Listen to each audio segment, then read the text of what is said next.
They scream it a few times, so you know this is real con, guys. Yeah.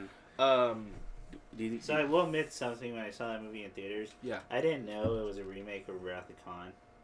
Yeah. I didn't know either. Didn't watch any trailers. I went, oh, there's a new Star Trek movie. I had fun with the first one. I wasn't. Yeah.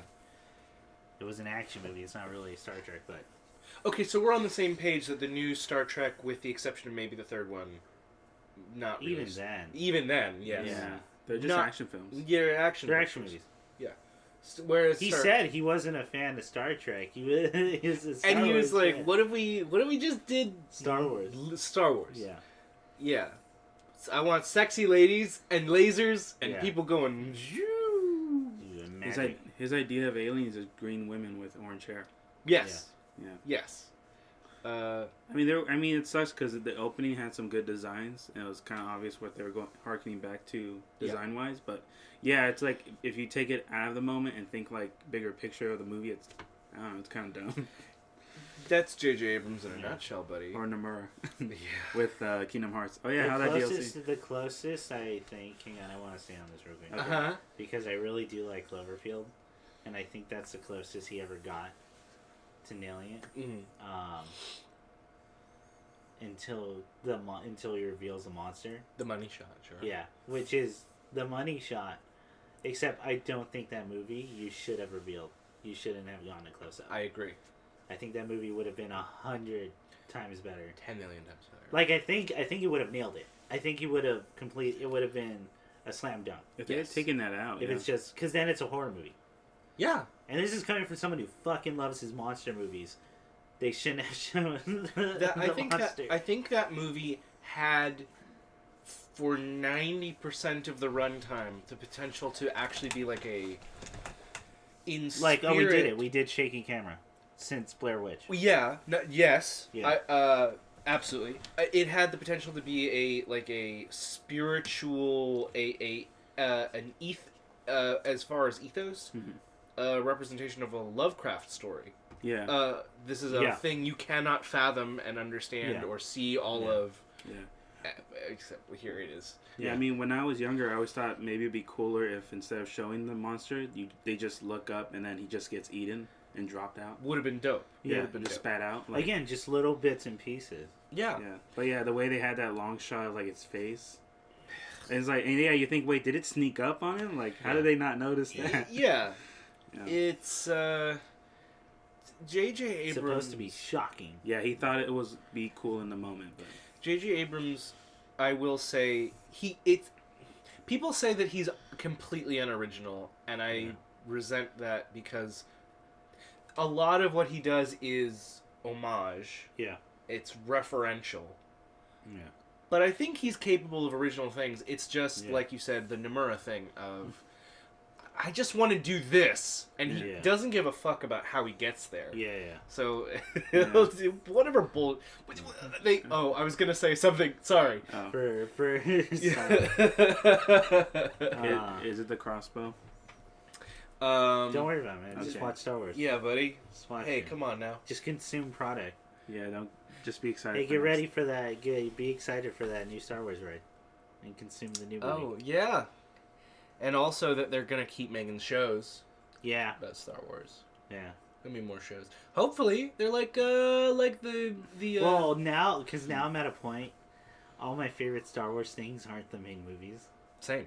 I finally reached that point. I used to not be the person who ever read any of the books or played the games, but then I went back to some of the games. Yeah.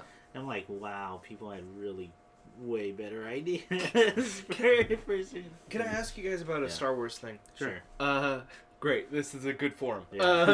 Why not? So there's a I know everything about Star Wars. So okay, cool.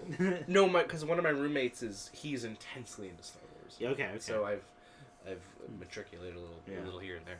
So there's a stuff from the books that he's like, which are non-canon, by the way. Which are non-canon, but they're gonna be canon they're picking and choosing what they want. Yeah.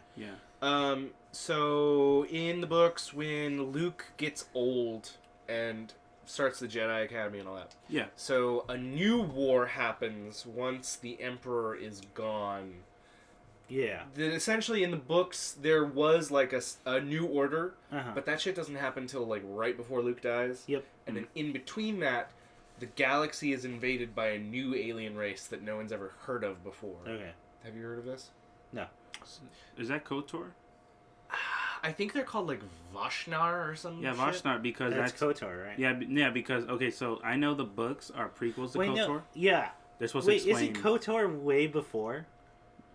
Yeah, Way before Luke, or is it way after? it's after. They're It's like way after, right? they're Yeah. like Yes. You know why? Because my favorite line in any Star Wars fucking franchise, Yeah. and Star Wars anything, is in KOTOR 2, Yes. where you arrive on a planet, and the guy goes, and it's a new town, and it's pretty shitty. It's like it's a real shanty town. You're just trying to get like scrap. Yeah. And the guy goes, yeah, ever since the Jedi Civil War, it's been nuts around here, and your only option is the Jedi Civil War. Yeah. You mean when the Jedi fought the Sith? Yeah. And he's like, dude, we don't give a fuck. It's just a bunch of magic wizards and people with lightsabers fighting. We were just caught in the crossfire. Yeah, exactly. And I'm like, that's like awesome. That's a great read. That's a good way into it. That's why I was really bummed. Sorry, guy. This one thing you have to know now. Okay. Benicio del Toro doesn't come back. Yeah.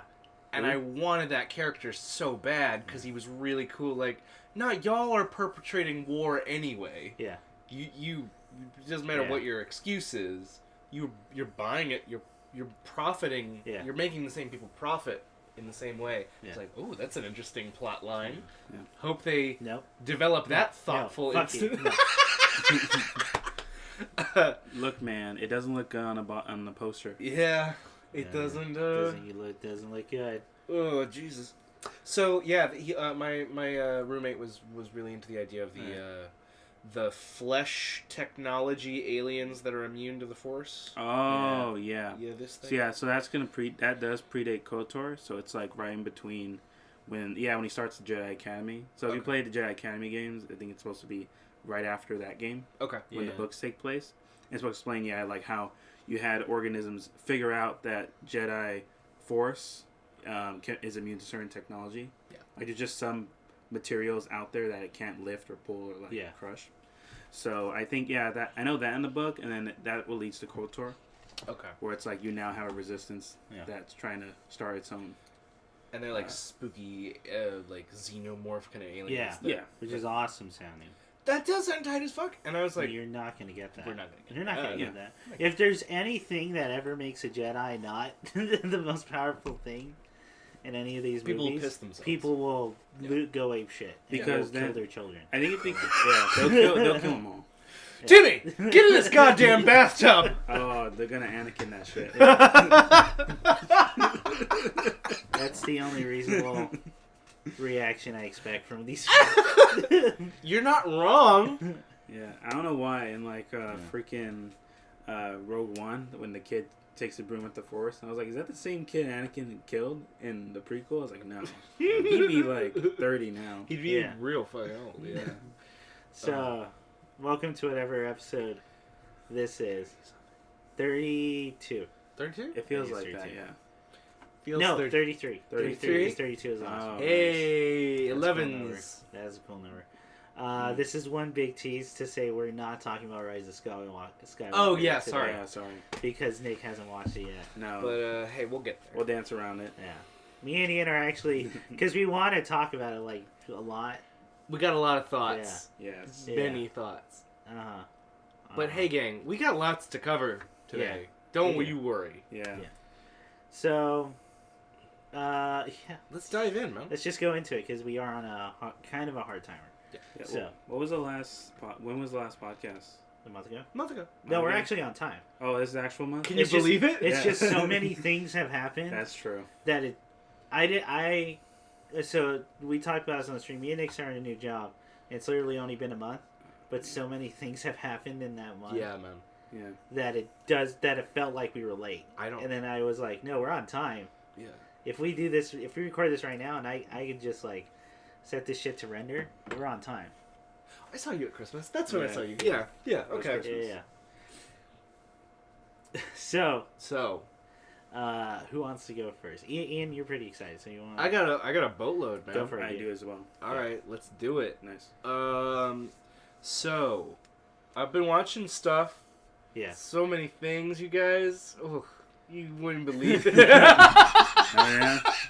Yeah, go for it. Go. I went back and I rewatched The Adventures of Buckaroo Banzai Across the Eighth Dimension. Yeah. And Kevin Smith's favorite movie. Kevin Smith's favorite film. Wow. Yeah. And guess what? It holds the fuck up. That's what I've heard. Yeah. That's what I've heard. It's actually a good time. It's so good. And so here's the thing that's really. So do you watch that and you go, Clerks? God no. I if anything Mallrats. yeah.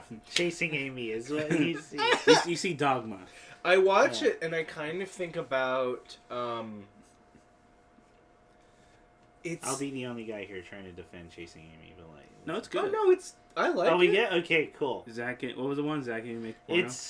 Listen. It's one of those things. It's of its time. It's definitely of its time. Fair. It's someone, and he's talked about this over the years. It's him trying to understand all that because he went through that. He's I think you have to approach it from it's the mid '90s. Yeah. He's a straight dude figuring stuff out. Yeah. That's his brother. There's a context to it. His brother I think came out around that time.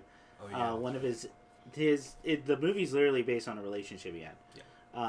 Where his ex came out as bi, I believe, right. was the actual thing. Yeah.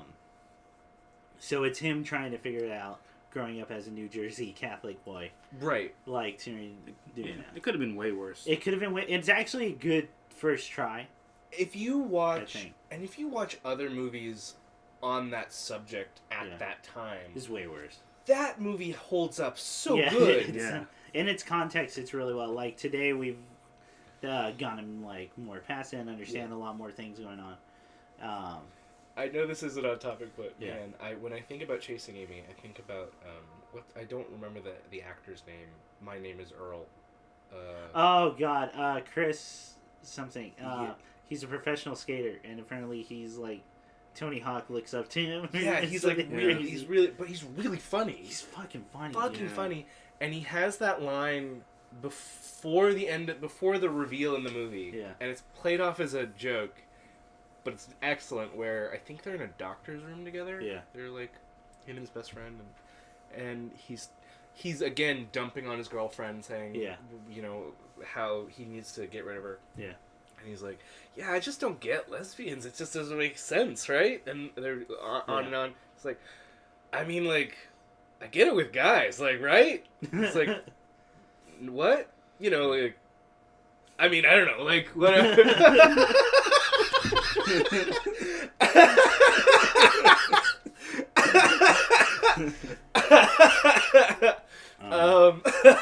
Oh, speaking of which, did you see Jay and Silent Bob reboot? Yeah. Did that come out already? It finally came out on Blu-ray. Oh no, I didn't even. Oh, okay. I gotta buy my copy. Apparently, if you buy a Blu-ray from the Legion M store, it comes with a 1-to-1 replica of the Chronicon badge, which is the convention it takes place in. That's cool. Man. So I need to buy that. And it seems like it's gonna be a kind of a collage of all the. Oh, I think I gave my mini review. That movie you have to be a Kevin Smith fan. Yeah. If you're going to enjoy that movie, because everything is it's literally him bringing everything together. Sure. Thank God you watched all his movies. Yeah. Back to back. I know. To Thinking I'm a crazy person who knows all the characters' relationships. The walrus shows up. Shut the fuck No, okay. up. That would have been amazing. Oh, you're right. I Yeah, know. Tusk is the only one. No, because one. Don't they make? They do make a reference. They to do, it. but they don't. But show it's them. not. It's not like part. What about the yoga hosers or whatever? No. Okay. So Yes. you know what? Yes, Yoga Hosers is. Shut But- the but- fuck but up. we won't tell you why. Shut the Yoga We won't tell you Hosers why. is totally part of We it. can't tell you why. Yoga Hosers is Obviously. totally part of it. That's so stupid. Yoga Hosers is super part of it. That's fantastic. Okay. Okay. Yeah, but Tusk is kind of, but Okay. everything's connected. Okay. It's stupid. It's a real dumb stoner movie. Hey, man. That's really funny if you like Kevin Smith. Sure. You have to like that dumb humor. If you don't, it's not. It's not going to get any better, buddy. No, and Harley Quinn's in that one as well. Yes. Okay. Yep. Yeah, she's the main character. Oh, cool. Well, no, Jay's the main character. He's in dead. that movie. But Harley Quinn's like very much part of it. Okay. Yeah, they're probably both the main character if you count like how much story happens with them. Okay. Very dumb stoner movie. It's great. Shut up. I love it. Okay. All right. So I was rewatching those movie movies. of the year, I would say. Watching Banzai. Dude, it's so fun. What I wanted to say about it that kind of struck me, is Buckaroo Banzai is essentially like making fun of pulp novels.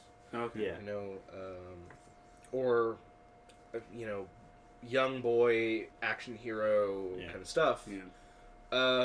And the main joke is the idea of, hey, you know those convoluted, interconnected worlds that exist? Yeah, yeah. What if we made one of those, but just in the middle, the way many people, you pick up an issue of Spider-Man. Yeah.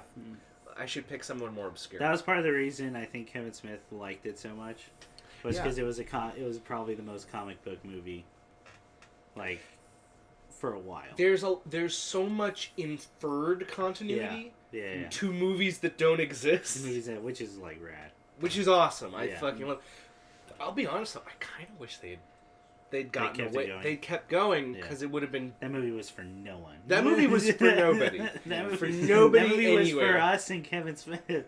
This movie was only for a handful of people 30 years later. Yeah. Yeah. It came out. What was her? No, I'm saying it's clearly for superior taste. It came out. Hey, I would honestly say it's ahead of its time. I agree. I think it actually is. But bad timing is enough to just sink the whole thing. Well, see, the thing that's really weird about it is the thing that it's making fun of is the dominant form of entertainment. Yeah. That's Star Wars. That's Marvel. That's all of it. DC, I guess. Mm-hmm. The premise of what if they made Avengers 2 and no other movie ever? That's great. That would play super fucking well now. Wouldn't that be fucking bananas? It would be the most meta thing in movies. That would be if it had just come out 30 years later and nothing else around it. So the movie's really funny, man. Yeah. It's really good, and it plays with all the kind of tropes of sci-fi action that you expect. Buckaroo Banzai is, I'll remind the listeners, he is, he reminds me of a lot of, if you ever watched Hong Kong movies, the hero is everything all at once. Yeah. He's Super Cop. Exactly. And he's Super Cop too.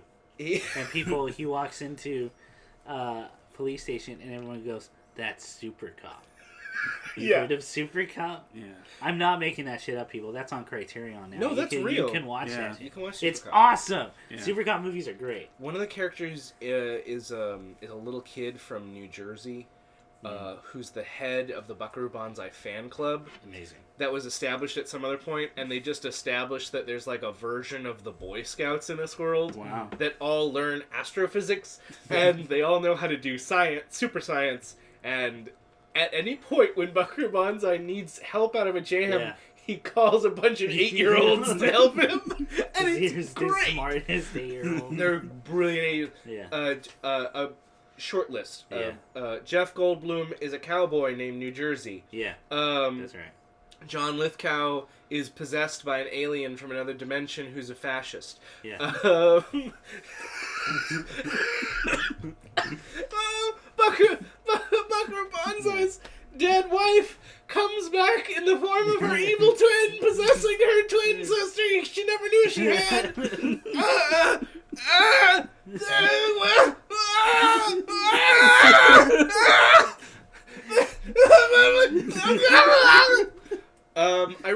like it. Yeah. Man, it's sounds good. It's ahead of its time. Boy, howdy. Yeah. That was 1984, guys. Yeah. That was... Oh, it's almost 40. Yeah, man. 36 years ago? 36 years ago, man. I think so, yeah. And I remember I was watching John Lithgow talk to Kevin Smith about it. Oh, okay. Because he's in the movie. Yeah. And they were like, "What did you think of it?" And he was like, "Star Wars had just come out," so I was like, "Yeah, I guess we could do that too. Like, why not?" Yeah, I think that was the whole thought. Yeah. Behind. Yeah. Not behind the guy who wrote it or directed. I think it's the whole thought who came on and produced it. I agree. Well, and then we can do that shit. Why not? I fucking love. They were like, he moved a piece of paper as a word scroll like before the movie started, and people loved it. Oh man, have either of you seen the end credits of Buckaroo Banzai? Which is kind of its own separate thing. It's very special. So the end scene of Buckaroo Banzai I can only describe as imagine an 80s synth pop hit. Yeah. That is also an anime end credit scene. Awesome. With live action people shot in the LA riverbed. That's amazing. Wow. Because it is. Yeah. Whoo, hot dog, something special. So Buckaroo Banzai is great. Nice. Buckaroo Banzai is great. Please go watch it. You can get a special Blu-ray edition right now. Yeah, I think it just came out, right? Yeah. Or something crazy. Mm-hmm. Yeah. Which that was nuts for me when I heard they brought that back. That's surprising. Yeah, that's very surprising. It's one of those movies that, like, I'm glad people are excited about it. Let's see. I've been reading things. What'd you read? Nice. What did I read? I just recently read.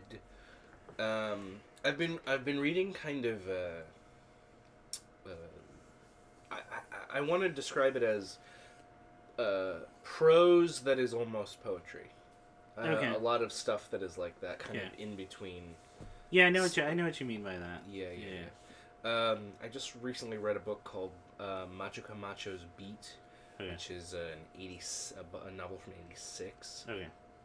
And honestly, the story is not the point. Yeah. Because the story is a lot of those, like, it's not really. Yeah, like, it's about kind of feeling the rhythm of the language and where the kind of moment to moment thoughts can take you. But if you want to, the story is a politician rushes home to stop his mistress from finding his wife, but he's in traffic. And that's it, really. And then the book is kind of more moral of the story. We have to get rid of traffic. Yeah, guys, listen. Look. So you wouldn't get caught, Listen. No, think about what he did, man. He went to find happiness behind the wife's back to not hurt her feelings. He's really thinking of her. Yeah, he does it for her. He does it for her. Nick sees the world as I always must have my cake and eat it. As long as no one feels bad, it's fine. I don't know what you I'm protecting my wife's feelings. I'm having a good time. I'm employing someone. Yeah, lying is good. Lying is great. Yeah. Traffic bad. Traffic bad. That's the only downside, gang. Yeah. It's like someone's against me. Why couldn't my wife be in traffic? Jeez. I highly recommend it. It's a really good read. I really, really liked that book. I've also been reading this really cool book called Ultramundos, which is it's more of like a literary. It's maybe less accessible for people, but you and I might enjoy it. Okay. It's about like not me. I hate it. Yeah, me and you. You and I. Up on the upper crust. We're listen as scholars. As literary scholars. Yes, as the educated. Only the finest pages. I'm a character. What do I know? I still have obscure reurreference. Dance monkey. I have my book knife on my nightstand where I cut the pages. I can cut the pages. And they feel nice. Yeah. Ultramundos is little side note. That's apparently really hard to do. Cut? No, new books is to get that feeling. Oh. So if you get a new book and it has that, like, kudos to the publisher, because that's, like, apparently hard shit. The matte feel, or like... No, the feeling of it's cut pages. Oh. So where they're all uneven. Yeah. And, like, yeah. You get that nice texture. Oh, yeah, I know what you're talking about. Yeah. I like that feeling, but it is very rare. It's very rare because it's very expensive. It is expensive. It's actually harder to do. Yeah. It's easier to print fake gold perfect on the borders and everything I wouldn't mind. than it is to do the uneven. I'd rather make it look as pretentious as possible. Make the story as dumb as possible. Yeah. Yes. That's what I would do. Yeah. Or vice versa. Yeah. All right, so let's talk about this story So that Nick cannot. Yeah, what do I know? And people like Nick. Yeah, let me cover my ears. I'm very funny. And people. it's there's a handful of short stories in it, but Okay. it's also kind of a literary critique and history about Afrofuturism and Latin futurism. Okay. So it's That's like fun. sci-fi with these kinds of folks from these kinds of places. Yeah. And yeah, it's real fun. It's a real good Okay. book. And then it kind of just talks about A little like, bit of Octavia Butler vibes in oh there. yeah, Does he? Okay. definitely. And then it's like, here's some, here's some sci-fi from Mexico in the 70s. And Yeah. here's some sci-fi from, Argentina. Oh, so it's also a collection. It has excerpts from short stories. There are short stories in Oh, it. so it really is a critique because they're taking. It's critique. Okay, yeah, It's like essays. Oh, more okay. so. Okay. Nice. But it's really interesting stuff, and then and more so, it turned me on to writers that I'm like, well, I'm Yeah. gonna check that out now. Yeah. So if That's you're always looking, a good way to do it. if you're looking for sci-fi and you want some, You want something different. if you want something different, yeah, definitely check out Ultramundos. It's a really, and I like the cover a lot. Okay. It's because it's a dude on a Martian barren rock, Yeah. dressed as an Aztec warrior holding a green woman, which I'm into. I get That's it. cool. Yeah, I dig it. It's definitely like one of those, like the 50s sci-fi. Yeah. They have the space cadet holding a damsel Yes, exactly. without a helmet in space. Yeah. That's how strong he is. That's how strong his lungs are. Nick, that's not how strong he is. That's how strong you can be. Wow. Not If me. you- Because that's what those covers were. It's, you know what? Maybe if I just Yeah, let- you're not me and you, but Why related more to the robots? Yeah.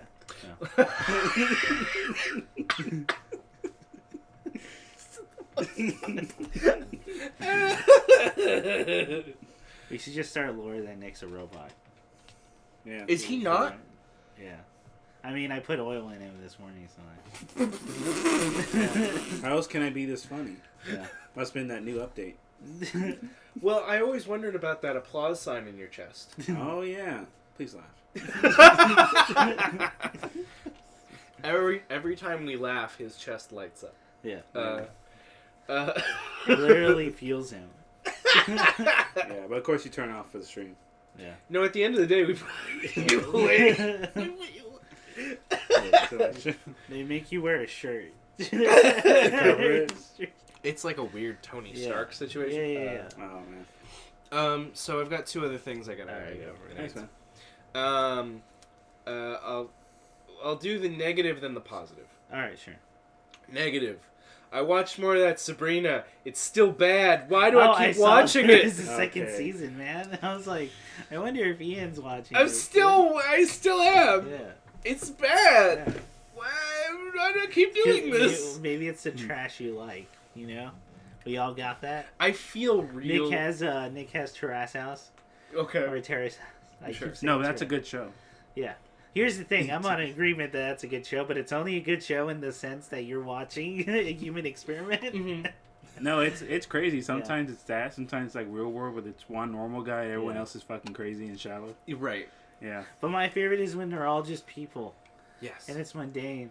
And then it's the little things. The little things they do that are Yeah. like societal things. And then they like double down on it. And then you start questioning your own like perception Okay. of society. Well, I actually started watching the new season, so I'll get into that. Okay. Yeah. So that later. I obviously have a very different experience with Terrace House than a lot of people do in watching it. Yeah, because to them it's just cute couple Yeah. stuff, but for you, It's and a I, whole like it's a bridge between Existential. it's a bridge between two societies. And it's raising a lot of existential questions. Okay, well, I don't think there are easy answers to. Yeah, but I'll get into my thing about it like after. It's both broken. Yeah. So Sabrina had season 3 now. Yeah. Mm-hmm. Season 3. Season 3. What happened? We're not. How many episodes is that? It's 10 a season, so 30. Oh, okay. 30 now. That's 30 bad episodes. It's 30. So here's what's absolutely fucking psychotic about it. Yeah. Sabrina, and especially season 3, Mm-hmm. is doing a thing that I think I've said on this very podcast about certain aspects of American Horror Story. Okay. Which is, you are handling material that nobody else has talked about that we really like in this room, like Lovecraft or Lovecraft adjacent stuff. Yeah. Cosmic horror. Cosmic horror. Yeah.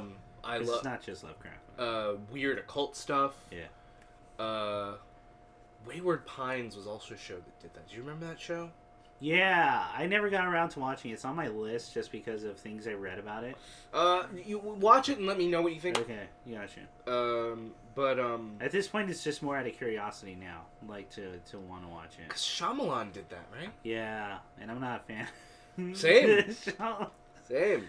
I watched The Village as a kid. I was like, I was in elementary school. I think that was one of the first quote unquote horror movies. Sure. I think I ever watched, which really dates me. Sure. But and I remember liking it. That was because I didn't know better, and I hadn't watched anything like it at the time. Well, you were a dumb child. So I was like, wow, this is the most innovative. Ooh, I'm watching movies. I mean, when you're half a person, doesn't matter what you think. Yeah, that's right. As a child, like, you earn the amount of space you take up. And then I would go back and I went, man, he was just an overgrown fetus. Yeah. I was like, that's what. So here's the thing. That's what the Shyamalan twist plays on. Yeah.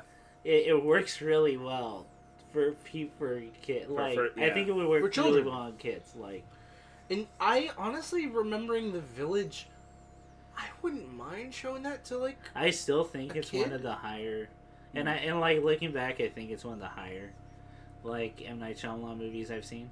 Yeah, I'm happy with that. I actually think it. Oh, I don't know if this is gonna alienate anybody. Yeah. I think it's better than Signs. I think it's better than Signs. Signs is the one with the alien and the bat in the water, right? That's right. That's right. Signs has a better moment than anything else in The Village. The shaky camp. Yeah, just the dude walking by the window. Fuck. It's the best. It's like a birthday party in Mexico, and all the kids are speaking Spanish. Yeah. And it's just like, oh shit! One of the best things he's ever shot, in my opinion. And then, the Joker. Yeah. Sorry. Joaquin Phoenix. Joaquin Phoenix is watching it. Yeah. He's like, get out of the way, children. Yeah. No. Oh, and his reaction is really good. Yeah. Really good. I honestly gotta say, I think him shouting like that got me more than the moment. Yeah. Where like they have like the loud music and it walking. Yeah. But him like having that reaction, I think really sold it. Oh, definitely. Definitely. Yeah. But I think The Village I like overall. When I look back on Shyamalan's, well, now we're off topic slightly, but when I look back on Shyamalan's movies, I realize that he has moments in his films that now as an adult looking back, that's so cartoonish. Why would I think that's what I'm thinking of in particular is because he was really young when he started directing too. Yeah, I think of in Signs. There's that scene where suddenly they're all wearing tinfoil hats. Yeah. And when I watched it the first time, I was like, oh yeah, okay, that's what you do. And now I'm just like, you're an adult man. Why is that your first response to the or the scene in the Happening where where Mark Wahlberg he's just freaking out staring at the trees. Dude. Yeah. Yes. If you've never seen that moment, you can skip over the entire The Happening and just watch that thing. Did John Leguizamo die in that one? I don't remember. I just remember that. That's when everyone kills themselves, right? Yeah, I think John Leguizamo hangs himself with a bunch of gardeners. Yeah. vaguely. Yeah. Anyway. Yes. Yeah. What was I talking? Oh, Sabrina's bad. Sabrina is real bad. What enjoyment do you derive out of it? Yeah. I periodically see things that I'm like, I wanted this in a. It's. You know what that show is? Yeah. It's a fucking deal with the devil, because it's like. Yeah. You've given me the things I want. Yeah. And you've done it bad. Like, here's what you do. Yeah. You turn your writer brain on, right? Sure. You write down a list of all the things. Yeah. And you're going to be like, I can fix this. I can fix this. It's a long list, buddy. Hey, but that's a lot of ideas. And that'll help you. You have a rainy day and, like, you got nothing. Yeah. Like, to write about, you just pull that out, man. So, I'll briefly talk about this season. Yeah. You should do the comedian thing. You should write Post-its everywhere and, like... This is my wall of, Just... This is my season 3 of Sabrina. Just have walls of jokes. That corner is the observation humor. That one's my dick joke. These are more surreal. Yeah. These probably work better as sketches. These are jokes I can't tell, but I could give these to someone who I can write really good. These are jokes in case I ever get invited to punch up a children's movie. Sure, exactly. Yeah. Apparently, Patton Oswalt makes like bank doing that. Dude, that pays really good. Yeah. He's talked about it where he's like, "Oh, I now do it regular. I don't give a fuck because they pay like a lot of money." Yeah. What, he's in children's films or? No, so children's films all the time hire comedians to punch up movies and just add jokes. Add jokes. Oh, okay. Because a lot of those movies don't have jokes.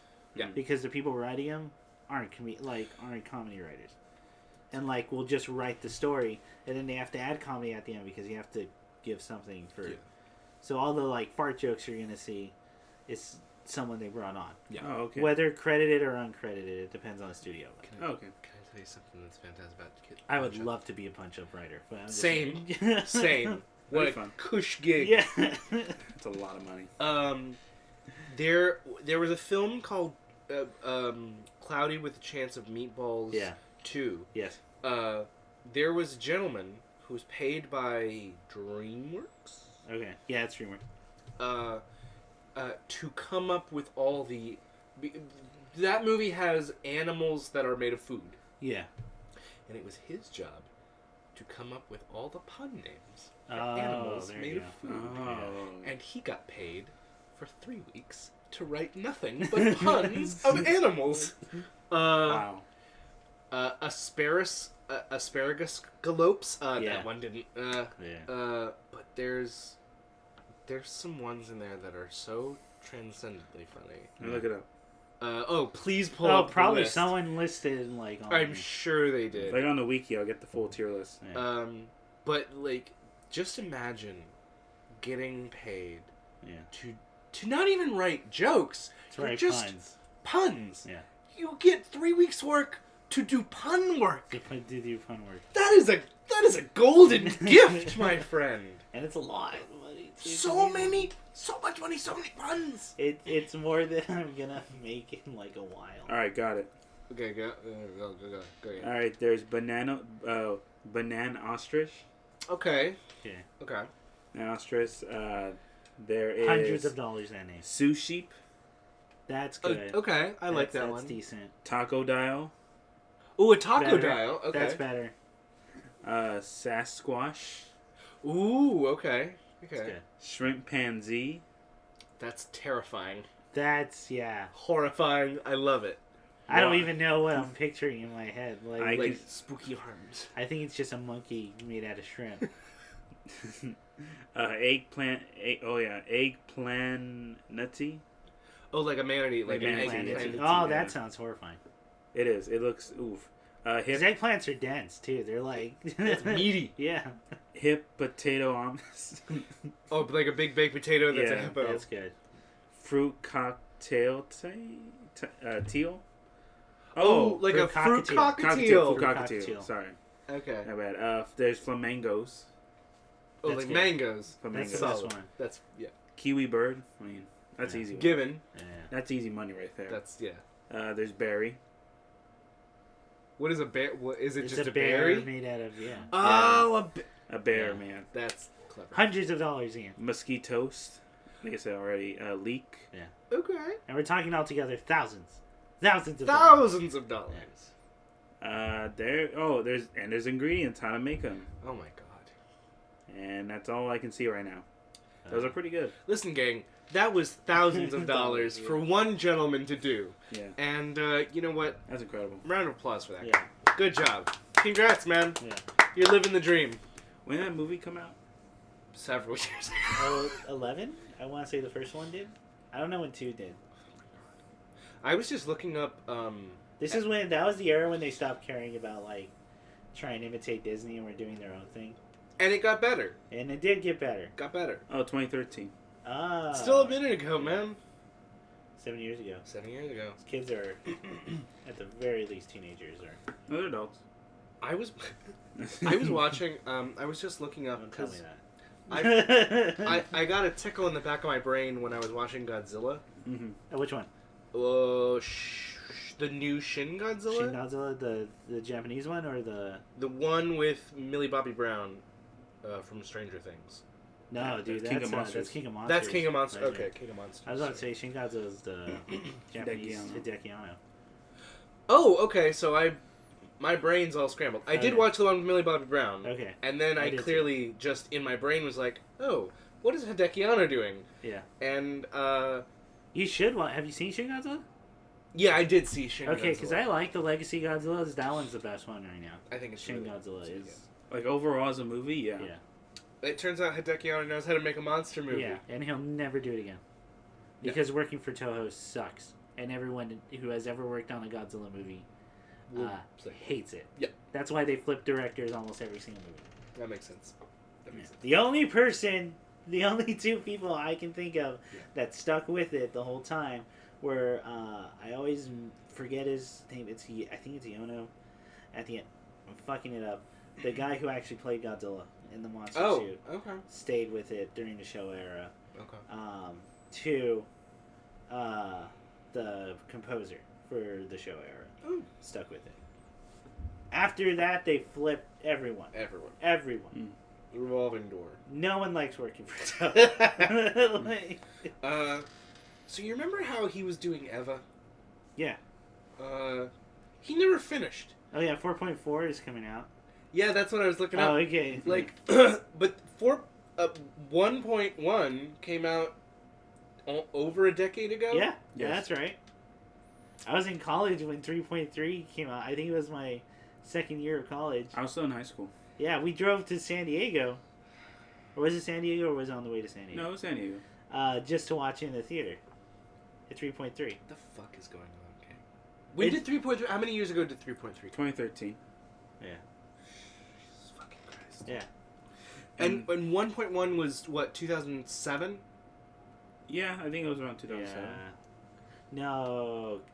Was it must have 09? been a little later because Blu-rays were a big deal.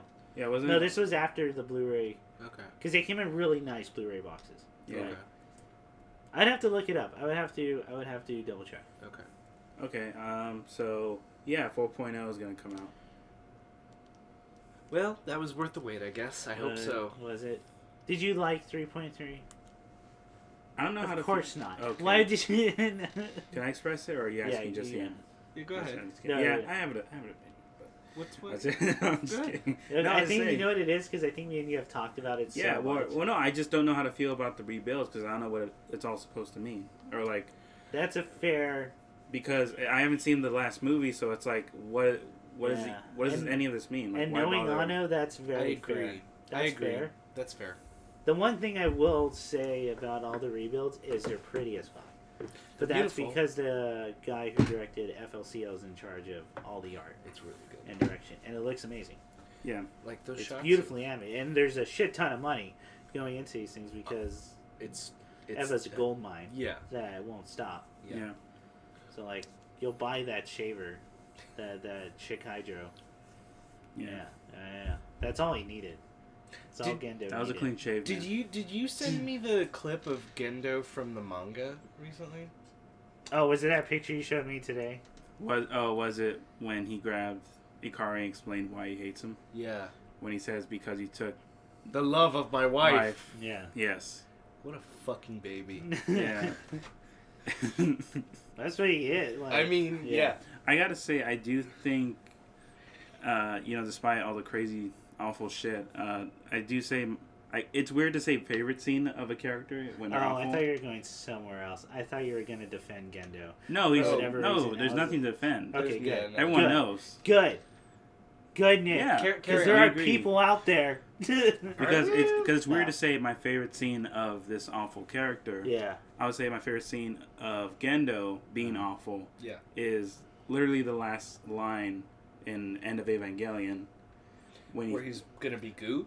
Yeah, no, it's when like the Eva Unit 1, that's mother Yui. Yeah. She bites into him before she does that, and he actually realizes like where his hatred came from. Yeah. And it was like kind of like this thing of like past father to son of his like isolation. Yeah. But his process was like isolation through harm rather than like this like distance. Apathy. Yeah. Yeah. I mean, also Anno is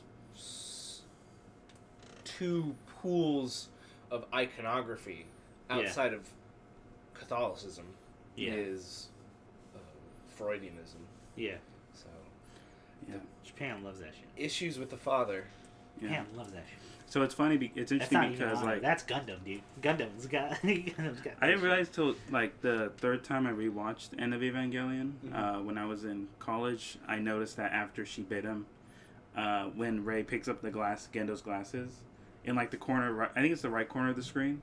No, the left corner. Yeah, it's the left corner. You see Anno's legs, like him that was bitten off, like chewed off. Yeah. So as his legs are there and his top part's missing. You mean Gendo? Gendo, yeah, sorry, yeah. Gendo.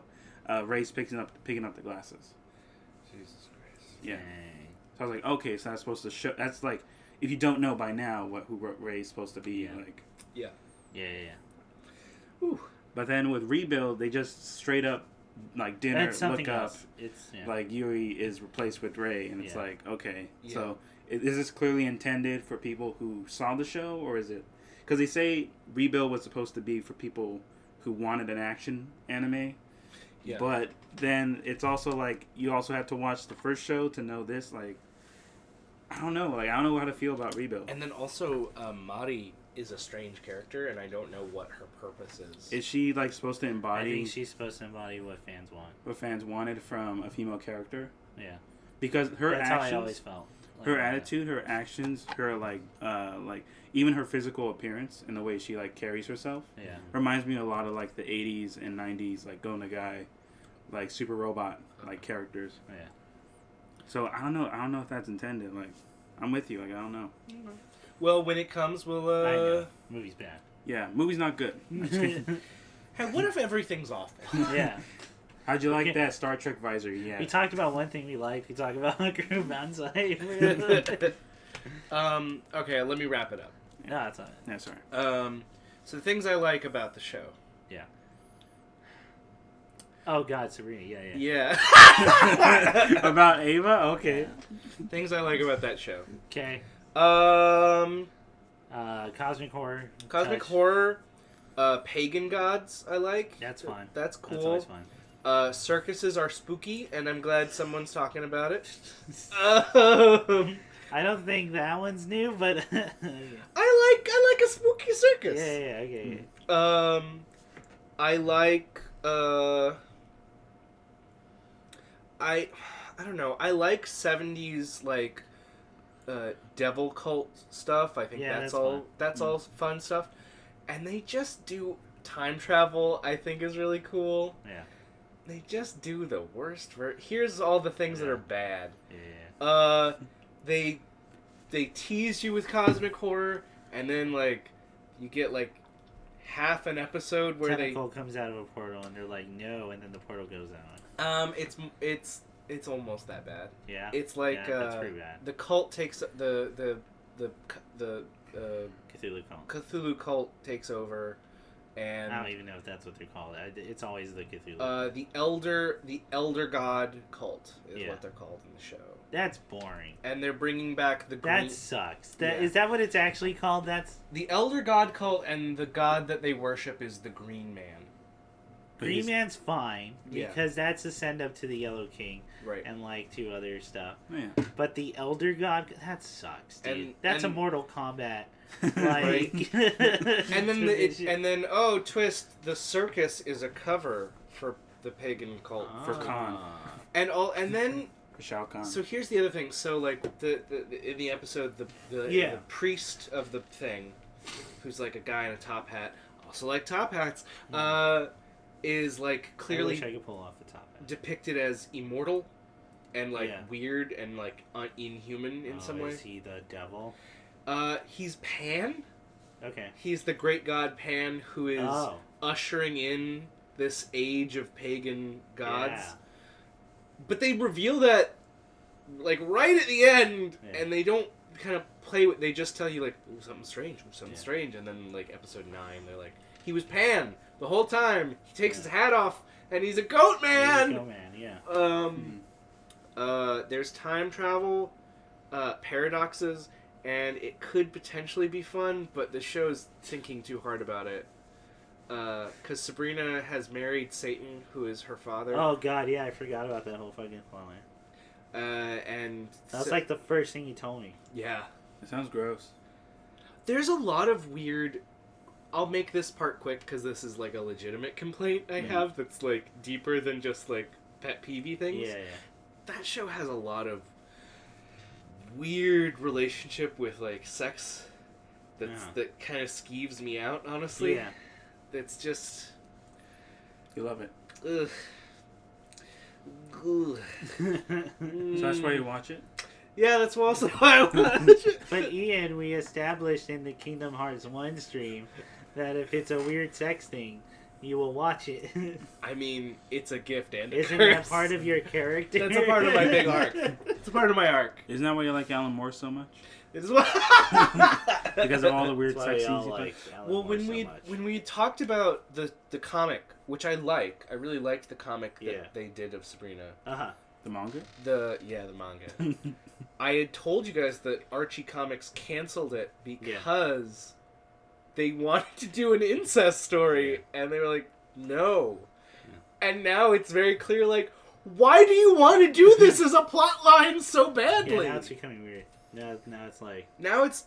Now it's something about you. Because it's about... Because the worst case is, like, if you're implementing a story like that, you get third birthday, Parasite Eve. That's the worst possible case. That's bad time. Everyone should like that up because it's nobody should. And off. And it's made by the same guy worst. This is like we talked about before, who did Final Fantasy 13-2, 13. Oh, where he looks like he wants to fuck his fuck Lightning, yeah. The pink character. You should. Have you seen those interviews? No. Dude, I will send you some fucking videos. Send me? There's one that I gotta find for you that became famous, like, example of this, where it's a fucking PowerPoint, right? And Lightning's on there. Yeah. And he looks like he's skeeving on the picture like in front of people. Oh, Jesus. Ick indeed. Icky pooey, I say. You know, in the third game, she every time, in order to get to lower levels in a stage, because it's an action game at the third one, it's not an RPG anymore. Yeah. She uses poles, and she is very good at poses. I see. While going down those poles out of nowhere, unbeknownst to any onlookers. Fuck, dude, it's nuts. Okay, yeah. But Sabrina, wrapping it up. Yeah, it's weird, and I don't like it. But the problem again. Yeah. That's the dilemma. Is they keep doing stuff I do like. Yeah. So, well, in that way, like I think American Horror Story is like a bad show. Yeah. It's poorly written and it's clumsy and terrible. Yeah. But also, they keep talking about people I want to hear about, like. I don't know, like the haunted hotel in downtown. Yeah. Like it's a comic book thing, dude. They mention one thing and you're like, I'm all in. I gotta now. Hey man, there was parademons in Batman v Superman, Oh and I almost wanted to watch wherever that went. I have no idea if they brought back Parademons. They are bringing back Raven's dad. That's Trigon. cool. What, in the movies? Well, hey gang, we'll segue into your thing next. Yeah. I swear to God. That's cool. This seems funnier. Yeah. So Dad's real, right? Is the dad? Trigon. Is the dad. Yeah. Oh, okay. Crisis on Infinite Earths I didn't mean to do happened that. on the TV. Yeah. And That's right, it did. None of you watched those shows. No. Which Frozen one? Stratos was our good friend Corey was tweeting about it, and I went, "Oh wow, that sounded cool. I wish I watched the." But then I remembered I don't like what they portray as drama. Yeah. For CW? Yeah, it's Green Arrow, Flash, Oh, that one. Yeah. Supergirl, Black Lightning. Black Lightning. I like the superhero stuff. But the melodrama. But the melodrama, I just can't, dude. This is your Sabrina. That probably is. Well, you know what? I stopped. So Well, I have a healthy... You're stronger than To me. be fair, I did watch 2 seasons of The Flash and Wow. 1 season of Supergirl. And the first season of... What was the teen one? Teen Titans. No. There was... Fucking Misfits? Was Teen Titans trash? No. Fuck, dude. It was like a team up one. It had Hawk Girl in it. Birds of Prey. No, it was a Is show. Hawk It was Girl a in show. It was whatever that one was. Mm-hmm. Those 3. So that was 4. So you're almost at my. So If you quit after 4, then we're even. So just briefly before I finish that Sure. one thought, I will say. So I watched Teen Titans 1 Yeah. and 2, the live action one. the live action show, and can I just say, because I love Beast Boy, he's like my favorite. He's great. He's one of my favorite Yeah. DC characters. They got the perfect actor to play him. Man. Oh yeah. Ryan Potter, who Oh yeah. he's been in a bunch of stuff, but he's in Big Hero 6. He was a bunch of stuff. Okay. He is like the perfect actor to cast for that, Yeah. and I just feel so bad for him because it's just like you're getting nothing, kid. Yeah. You're like it's watching. He's underutilized. Yeah, he's given nothing to work with. Yeah. He's a great actor who's swinging at everything, Yeah. and man, you just think like, man, if he had better material to work off of, Mm-hmm. he'd be a movie star. Yeah. I mean it. So Crisis on Infinite Earths, how was season 4? They brought together all the CW shows. Yeah.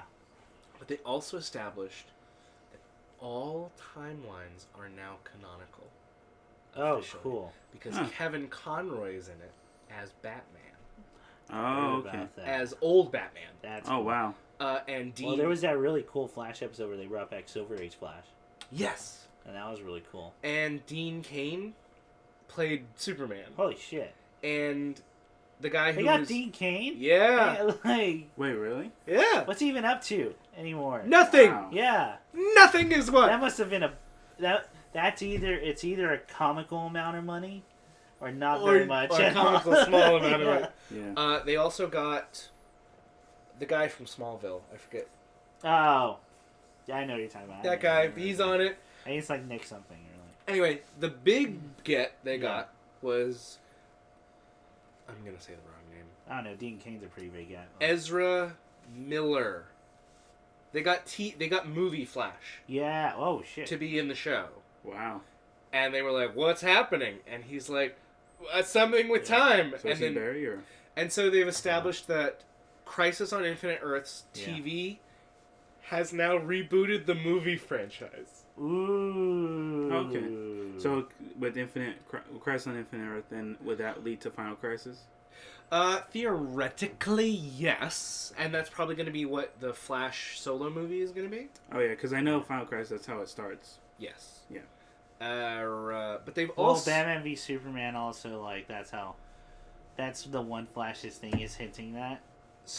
I think what they're essentially In the doing... second dream sequence, there's 2 dream sequences in that movie.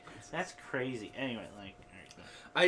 My opinion, having heard about it and then watched clips of the thing, because I don't watch those shows.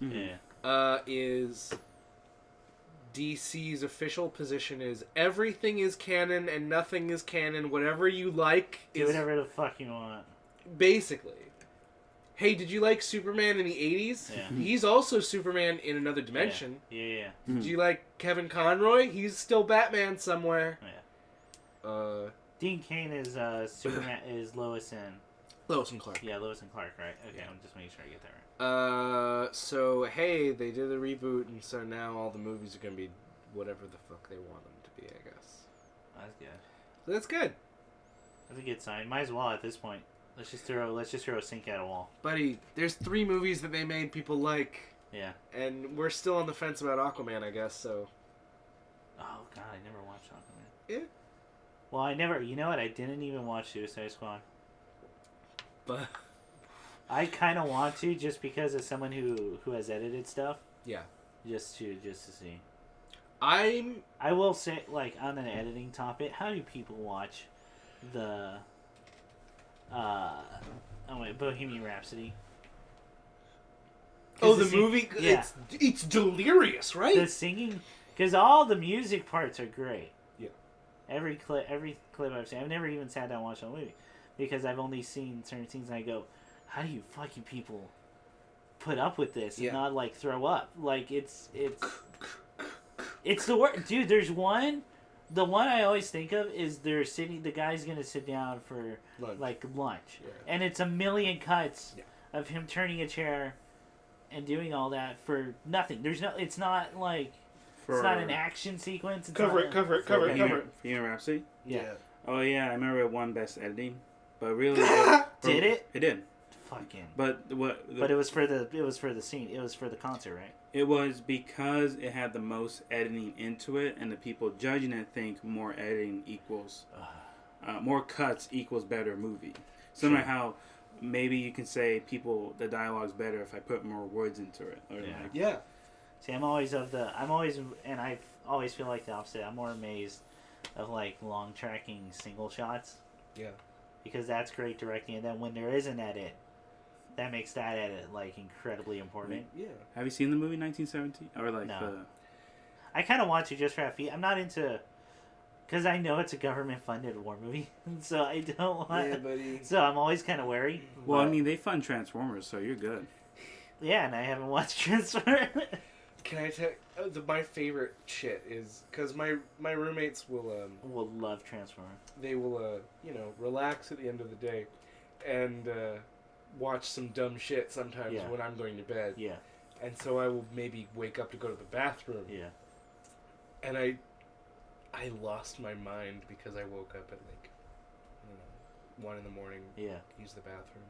And through the wall, I could just hear 2 voices while the TV's blaring. Yeah. Yelling at each other.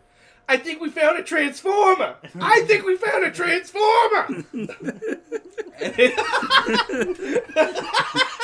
In Chicago? Because there's that scene of Mark Wahlberg using his regular Wahlberg voice. Yeah. Marky Mark. Where Marky Mark opens a bar. I think we found a Transformer. Okay, dude. Okay, those ones with Mark Wahlberg in it and the Victoria's Secret model. Yeah. That's not okay. Because, like, literally her whole plot, like, how she's introduced. Yeah. And how, like, to show, like, him as a father figure, Mark Wahlberg. She comes in with her boyfriend. Like, her character's 17, and the boyfriend's 27. Yes. And then Mark Wahlberg says, like, that's... I think we had a conversation about this on this podcast. This guy literally pulls out a card that explains the law. Romeo and Juliet law.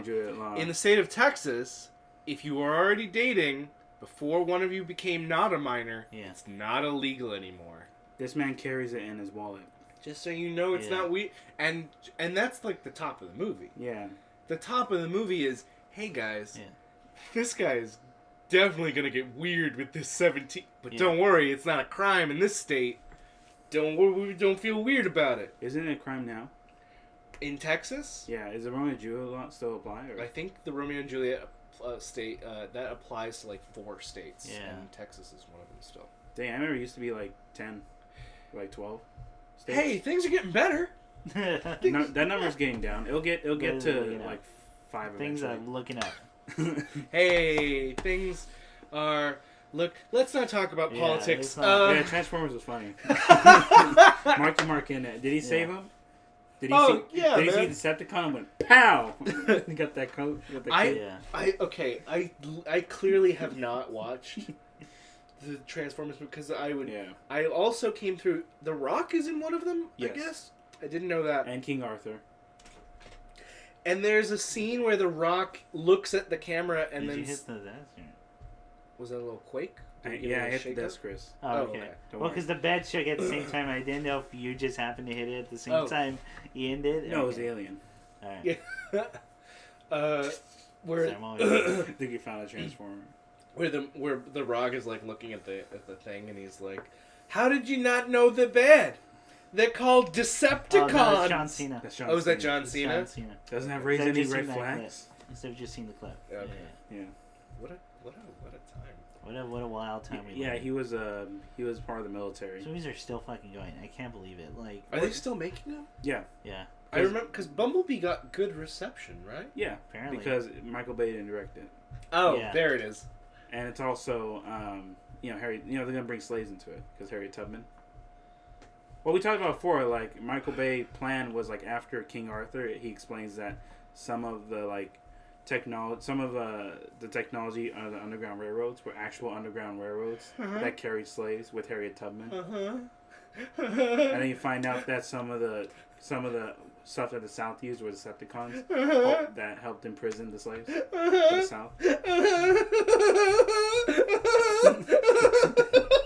So I made that joke of like, oh, what if when Hasbro bought, when Hasbro was bought out by Death Row Records, yeah. when Tupac got shot and Suge Knight shaking him, it pans down to It's a a Decepticon Decepticon logo. who shot it. No, a Decepticon logo on the car, Yeah. Oh my. on the lowrider. Shit, I'm not ready for this. It's the world we live in. I'm so sorry, guys. Can I say one more thing? Yeah, really, I know absolutely. I've been talking too long. Oh, go It's ahead. all good. This is really funny. So I started watching more Doctor Who Oh, Okay. because they came back. She's a girl now. Oh, I saw who it is now. Oh yeah, is she good? Yeah, she's really good. I Actually, heard she. Well, I know nice. she's a good actor. So she's like, very strong. And the show has kind of more of a leaning. At least the last season had more of a leaning on history in a way that the show hadn't before. That was really interesting. They did an episode about Harriet Tubman that's kind of rocked weirdly, and like the point of the episode was the Doctor is like, no, I can't fix this. Yeah. Harriet Tubman has to kind of like do what Harriet Tubman does. Yeah. It's not my place to fix it. Mhm. And I was like, tight.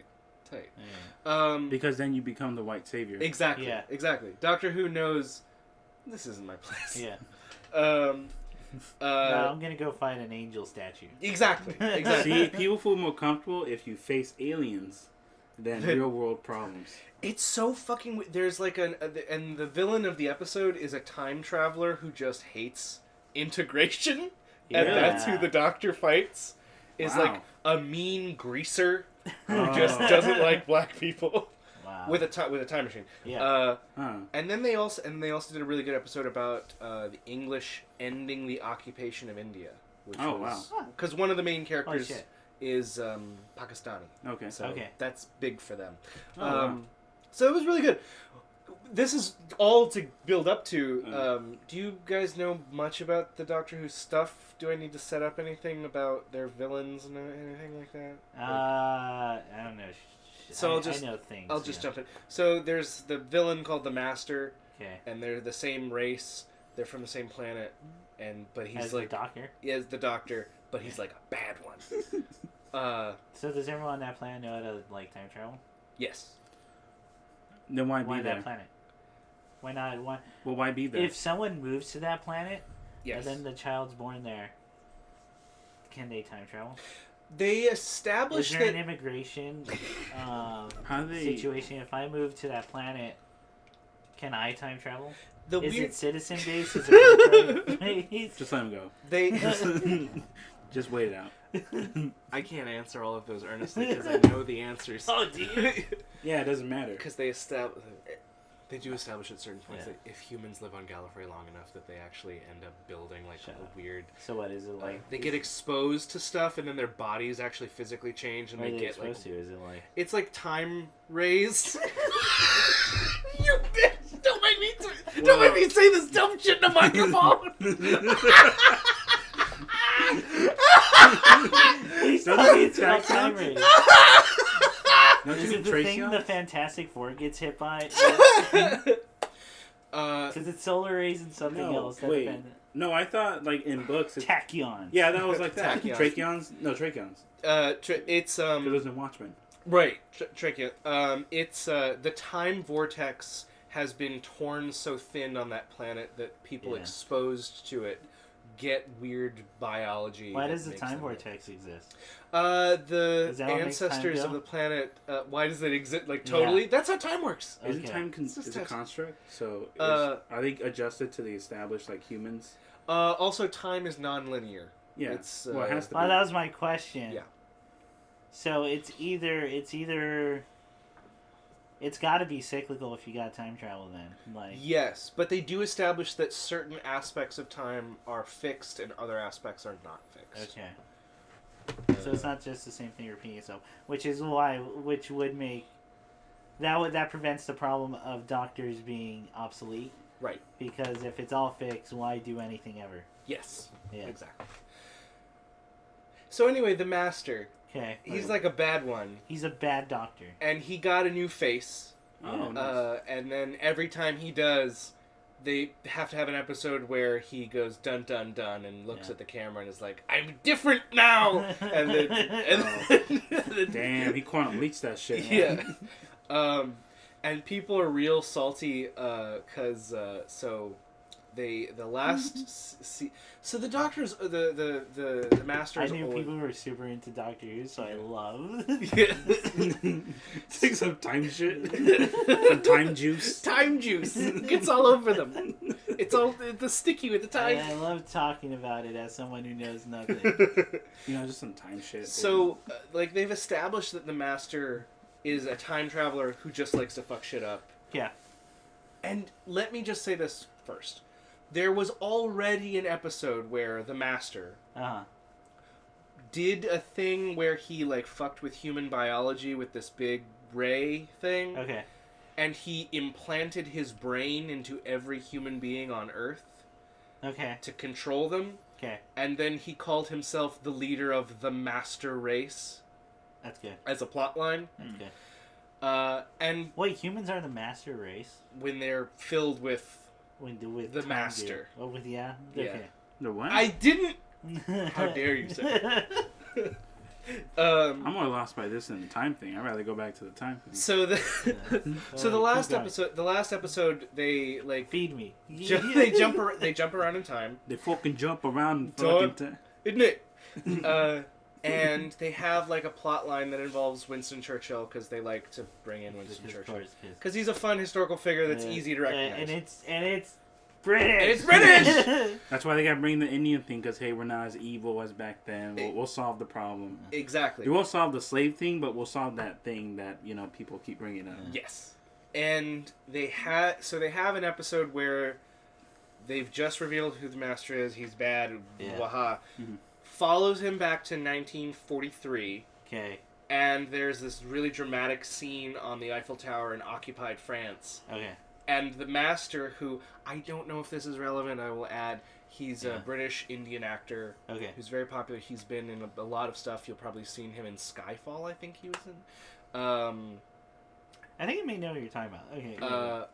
He does the entire scene in an SS officer's uniform. Huh. And they established that the Master was like, yeah, Nazism, I'm into that. Yeah. I did it. I made Nazis a thing. Yeah. And it's like, oh, that's bad stuff, guy. Yeah. It's bad stuff. Well, now you've done the irredeemable thing. Yes, exactly. Because the moment someone's like a Nazi related in any media, it's irredeemable. It's but it's that weird thing of like he's already tried to do genocide. Yeah. But it's not real. It's pretend, right? Yeah. Exactly. Yeah. But now you're having like a skull cap on, and it's like, ooh, that's different. That feels a little different. That feels a little different there. Yeah. But I'm really excited for where the show's going, and you know, whew. For sure. Anyway, yeah. Cool. What about you, man? What up, Nick? I don't know. I can't top that. That's really good. I mean, I'll just keep it quick. I mean, the big stuff I went through. I think the last podcast I explained my whole journey going through Murakami's books. Yes. Yeah. So I explained like I started. Well, last month I started Wine of Bird Chronicle. By now, I finished that book and I finished Sputnik Sweetheart. I'm about a quarter of the way into Coffee on the Shore. Oh, that's a great book. Yeah. So, I mean, we could talk about Wine of Bird Chronicle if you want. How do you like it? Okay. What is the black goo? The black goo. Yes. When he phases through the wall? No. When the black goo comes out at the end of the book. Oh, yeah, that's right. So it's in a dream. You know, it's in the dreams because for a second I thought it was harkening back to Hard Boiled. Mm-hmm. Because remember there was the whole symbiotics and then there was the... I know, when you brought that up, that made me think about it too. Yeah, so it's wondering maybe that what it was connected to. The whole wall phasing thing, I can't explain because dance. Okay. What does the goo represent, man? What does it represent? Yeah. What is the goo? What? What's your thesis, man? What's your hypothesis? It's funny because I think I wasn't going with an analytical mindset. Yeah, you were. I was more just. I was more. Yeah, no, because I didn't have other perspectives. I just had myself going through these books. Oh. Sure. And then it was a thing you guys explained of Murakami having like his vision of Japan, like his own.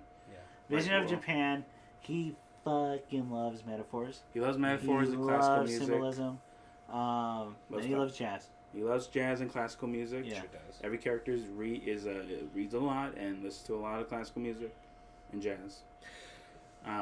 They also make elaborate meals. Elaborate meals. Make a decision. A lot of weird fetishes and have certain kinks. Yeah. I mean, the opening of Wine of Bird Chronicle was him making the elaborate spaghetti. Yeah. Carbonara, and then getting the call. That turned out to be a sex line. Yeah. Sure. 10 minutes of his time. But I mean, if I take it as a whole, like including like the lieutenant story and like his when he was occupied in Manchu Kuo. Yeah.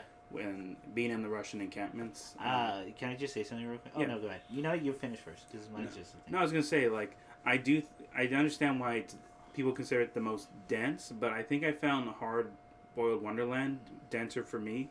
Mm-hmm. Because Hard Boiled, I've said like both those I think are the two densest. Yeah, so I understand what you guys were talking about. Though I think Wine Up Bird Chronicle was easier to follow because I think it was more history.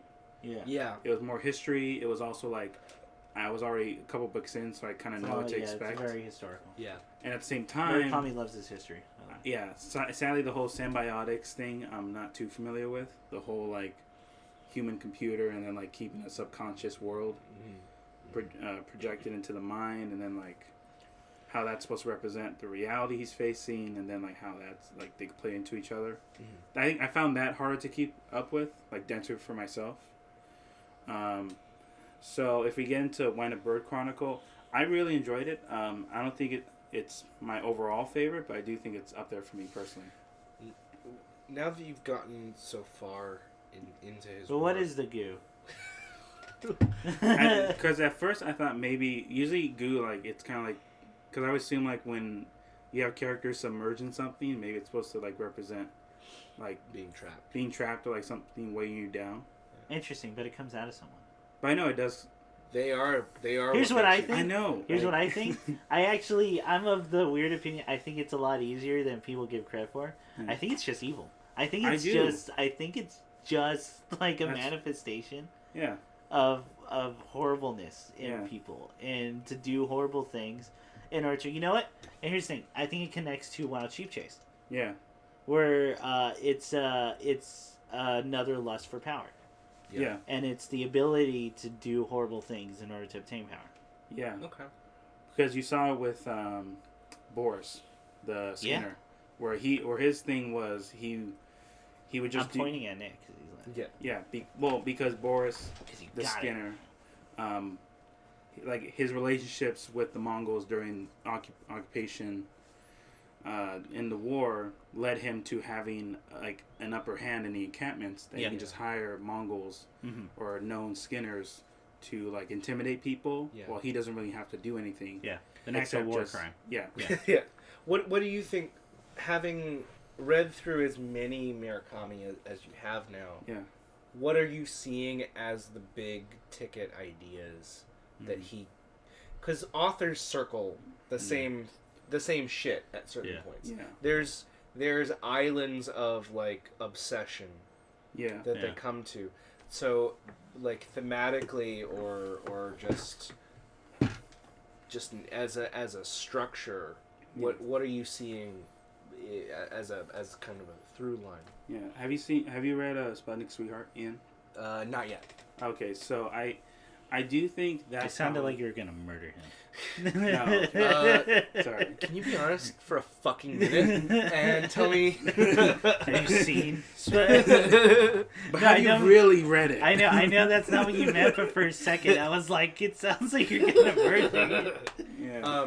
I can't be serious for like a second. It's no, like, I'm sorry. It's really funny, but like that's my bad. I'm trying. Go ahead. No, I was gonna say like because in that book, I think that probably encompasses a lot more of like, I guess like what he's trying to go for a main character, not like overall story, but like for a main character's journey. Because I think Sputnik Sweetheart, a lot of the reviews for that I've read were like this is his most personal, like his most like introspective work, because it all surrounds a character and his perspective on two people's like dilemma, like two people's where he's kind of like the third person observing, sort of like a Hemingway situation. Yeah, Nick Carraway. Nick Carraway, yeah. Where before all the characters were in the conflict, internal like external. Yeah. But I think for Sputnik it was kind of like that outside perspective. Sure. And where it's kind of like you had this relationship quarrel, and then he's kind of doing the third person narrative, like, oh, this is what's happening to her, and then and I happen to be in love with her, but she's in love with another person who's too distant to my friend. But I found by the end of the book, I think that kind of helped me understand where Murakami's going, like with his main character, and kind of like how he puts himself. Maybe because a lot of people take away like his hobbies, Murakami has, or like preferences, like media wise he consumes. But I think like when it comes to like his thought process for like other people's struggles, or like how he observes, I think that's more prevalent in Sputnik than the other books.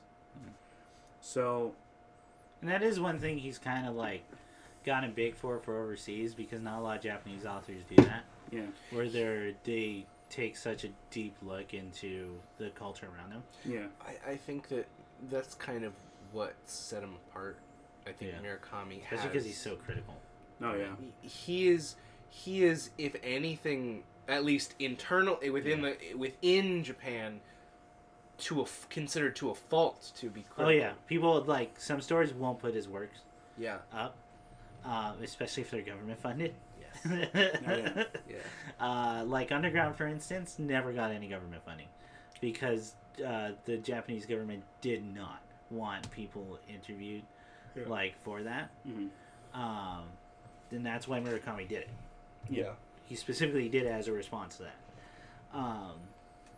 And it's one of the most powerful like pieces of literature I think you can read. Yeah, I do want to check it out. No, he's got and a lot of his main characters are people who just don't do anything or are inactive or apathetic. They're very passive. So it kind of shows what's going on with people culturally in Japan. Yeah. And in fact, some of the craziest moments are just the main character doing something. Yeah, the biggest deal is that he does something. Yeah. Like the smashing of the guitar. Smashing the guitar. In Wild Sheep Chase is legitimately shocking. Yeah. Yeah. Wind Up Bird Chronicle, him beating the guitar player to death. Yeah. In that house. It's nuts. It's insane. Like I that chapter, that was probably the fastest chapter I read.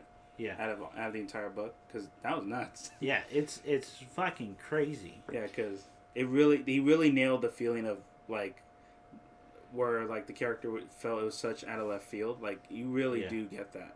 Yeah, and he's good. He's really good at that. Yeah. So there's a lot to do about Murakami stuff that I think are reoccurring things, such as like we pointed out the fetishes. Oh yeah. Which I had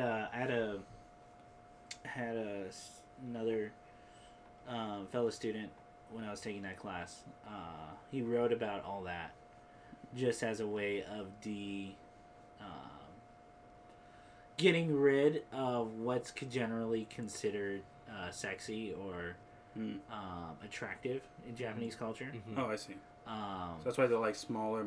To the point where I read the whole thing and he was like, "What do you guys?" And then he was like, "Yeah," and then presented the whole thing and I went, "Okay." He's like, "Okay, that's it." I went, "Well, dude, I 100% agree with you." Yeah. And I have literally nothing to add because I think you said it better than I think I could have. Because I noticed a lot of things too, but like, it was way better. He was way on the ball, like a lot of shit. I had a buddy Bo, who, great, fantastic dude, gave a whole Chinese history lesson because of that book for his presentation. Okay. On the whole Manchukuo occupation. Yeah, like wow, that's a lot. Oh man, and he was going a mile a minute. He knows his shit. That's great. Yeah, it was really rad. But we did have to cut him short because we were like, dude, we just don't have time. Yeah. It's too much. There's a lot. That's why I was surprised. Like, that's a lot to cover. Yeah. So, a more fun question. What are you enjoying from it, man? I think I'm enjoying a lot of. I guess the things I notice I like the most from his writing probably has to do with like you said before, kind of like the way how weird the main characters are sometimes. Yeah. Where they're fucking weirdos, dude. Where it's this thing of like the people around him say, or at least they point out to these main characters that like you seem as a normal guy, but you kind of have this weird thing about you. Yeah. And I think that's more prevalent in Wind Up. Hot. No. Sometimes that's what they say. In Wind Up and in Hard Boiled. Yeah. That's hot. Yeah. But everyone else is just you seem like a plain guy, but you're kind of weird. Like you have these weird tendencies. Yeah. There was the woman. There was the short girl in the pink dress in Hard Boiled. Yeah. Who said it was hot, and then I think her name was. Koyama? I forgot her name. She was the girl who moved out in Wind Up Bird Chronicles. Yeah. She lived next door to the house. Yeah. She's great. I love her here. No, yeah, whole arc was fantastic. Like the whole letter thing I really enjoyed. I loved it. Probably stuff like that too, the way he carries the secondary characters, like having their own thing. And they're actual people. They're not just things to move things along. Yeah. Maybe, again, it's like, it's kind of like the Araki thing where like if you happen to also be really into those things that the author's obsessed about, like it really is something to enjoy. Yeah. So sometimes I have that where like with music wise or maybe kind of like some of the thought process some of the characters have. Yeah. I relate to, which I mean I guess that's for a lot of people because I can understand why people recommend Murakami at when you're like our ages, like early adult. Or like you're in college. Yeah, maybe that's why they recommend Murakami in college and not in high school. Because I think. Oh yeah, no, I don't think Murakami would register. It wouldn't click as much. Yeah, I think a lot of his things are great if you're reading at a transitional phase in your life. Yes. Yeah. Just because he's obsessed with transitions. Yes. Which is something I used to write about for him, and like I'm also obsessed with transitions, which is why I grabbed onto it so much. Yeah. No, I think if you're going through a transitional phase, and I think college is the best one. Yeah. Especially if you're... Because especially for people who tend to feel isolated, it tends to happen around that time. Or alone, and it's all these other characters. Yeah. That's, I think, a good chance. Yeah. And, like, kind of the warnings that go along with that whole thing. And, like, that at some point you're just going to have to go out there. Like, and be an active participant. Otherwise, it just continues. Yeah. Like, Yeah, that's true. I do like that where it's kind of like everyone else grows around the while the character's going through his own journey, everyone else is kind of going through theirs. But you get a window, obviously. Because they're living lives. Yeah. I really do like that feeling, especially in Wild Sheep Chase and Dance Dance Dance with the guy wanting to get a bar, gets the bar, then hell yeah, at the end being at it bar. It was great. Yeah. For wind up, man, the whole thing with Nutmeg and Cinnamon when they had the brothel, and then kind of like her explain her history, like growing up in occupation was crazy. Again, like if you're really into those things the author's hyper obsessed with, like in any way, I do think there's a lot to cover. I was funny because you talked about how Wind Up Bird Chronicle was what he wanted Wild Sheep Chase to be. Yeah, that's what he went on record to say. I felt like Sputnik Sweetheart is what he wanted Norwegian Wood to be. Interesting. Okay. When I read it, where Sputnik Sweetheart he was in love with the main character's in love with someone, but she's in love with someone else, like a Chasing Amy thing. Yeah. But in Norwegian Wood, like I'm in a relationship with someone who cannot be because she has her own internal struggle. Yeah. Where I'm in love with someone, but she has her own external struggle. Yeah. Internal and external with another person. Yeah. Okay. Nice. But again, like Norwegian Wood was more, it focused a lot more on the main character's struggles, where Sputnik Sweetheart's more about external. Yeah. I definitely feel like Norwegian Wood, the story is so through the protagonist's perspective. Yeah. And the protagonist is so I don't know that he's not deliberately trying to he's got tunnel vision as someone who's in love, and so he's just not seeing what he doesn't want to see. He's not seeing the forest through the trees. And so when he finally is confronted fully with what she's going through, because like he's driving out to where she is in that clinic. And even then, he's just like, nah, this is fine. Yeah. This is just work. something I gotta do. Yeah, exactly. But then it's like, at the end, like, the girl from his college friend eventually wants to be with him. And then she explains, like, what he's been missing out. Yeah. Because of him constantly going to the clinic. Yeah. And it's like, I'm right here, she's over there, like, you have to pick. Yeah. Yeah. And I did like that for Norwegian Wood, the whole moving on thing. Yes. And I guess that's why a lot of people find Norwegian Wood or like Sputnik Sweetheart in that way as well more approachable. Yeah. Yeah. Like that's why you can recommend it to anyone, but I can't recommend Hard Boiled or freaking Wind Up to everyone. Hard Boiled, dude. Like Hard Boiled's a lot, dude. It is like that is. I loved it. Yeah, There were diagrams drawn in my class. There was a lot of shit. Yeah. But no, man, I'm glad you're enjoying Murakami. No, I am, and it's funny because it's fun to have. It's great for the podcast because like you experienced it like through a class and like have all these different perspectives. Yeah. While I'm doing it in like a more introspective, like by myself. Yeah. And just expressing my my conclusions. I didn't get that opinion. Yeah. It's all the text. Yeah, and it's. Because that's really what I wanted when I read a lot. That's the beautiful thing about storytelling. It can Everything's perspective. Now the podcast ends forever. No, we still got time. Yeah. Okay, so... Wouldn't that have been crazy? Anyway, we got 30 more minutes. So okay, so I'll just stop there. Video game-wise, I finished Last of Us Remastered for the PS4. Nice. Cool. Because No, I'm sorry. It's the second week of March. Last of Us Part 2 comes out. Dude, March is crazy. Yeah, there's too much. Yeah. I saw the list of what comes out. It's too much. Well, they move shit. Yeah. So like, but FF7 doesn't come out till April. Yeah. No. Yeah, they push that back. Yeah. So there goes my birthday plan. Yeah. I was gonna take that entire week off and and just fucking play. Yeah. So I know Part 2 is supposed to take place 5 years after the first game. Mm-hmm. So Ellie's 19 now. Yeah, Ellie's 19 in that. And she's in the cult. Like it implies she's in, at least from the way it looks like she's in the place Joel led her to at the end. Yeah. That encampment. And then you have the whole scene of like promised me like you're telling the truth, and of course he lies for his own selfish reasons. But replaying it was great. I do feel like it was completely designed for the PS4, but had to be released on the PS3.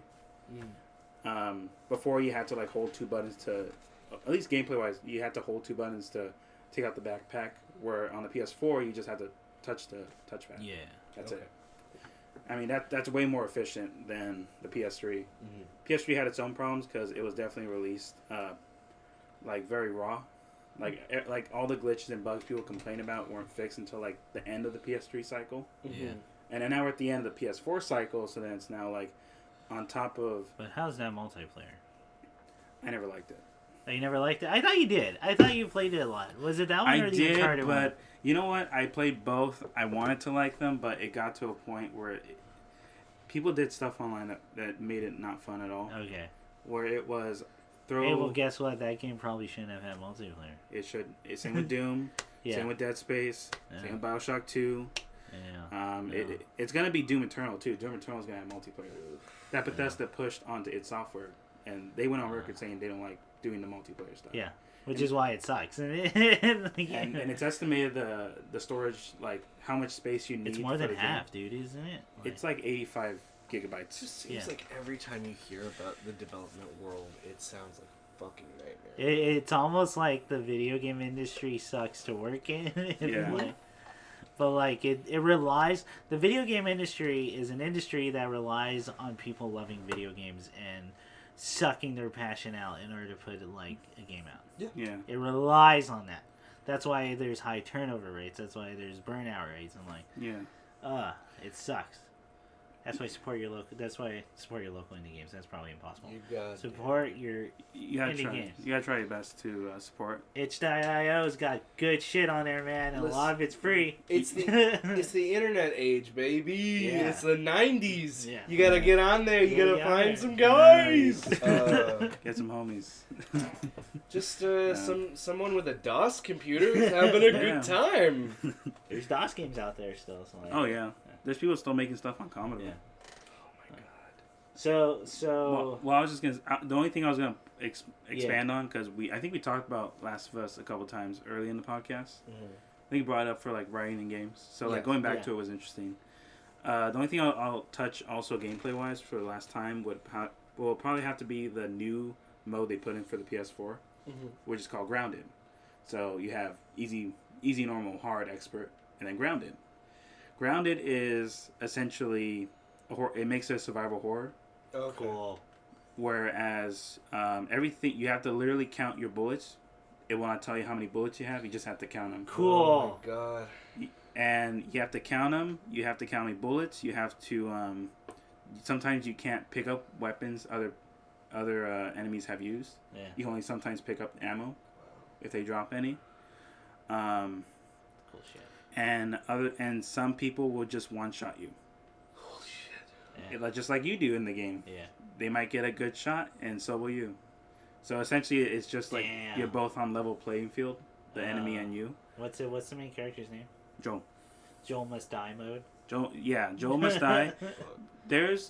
And I think looking back on it, you can definitely tell, because we talked about for a AAA game where like you can tell there's some parts of here's the big cinematic finale, and before that here's this big level, like the last level with all the monsters, or like the levels before the cinematic.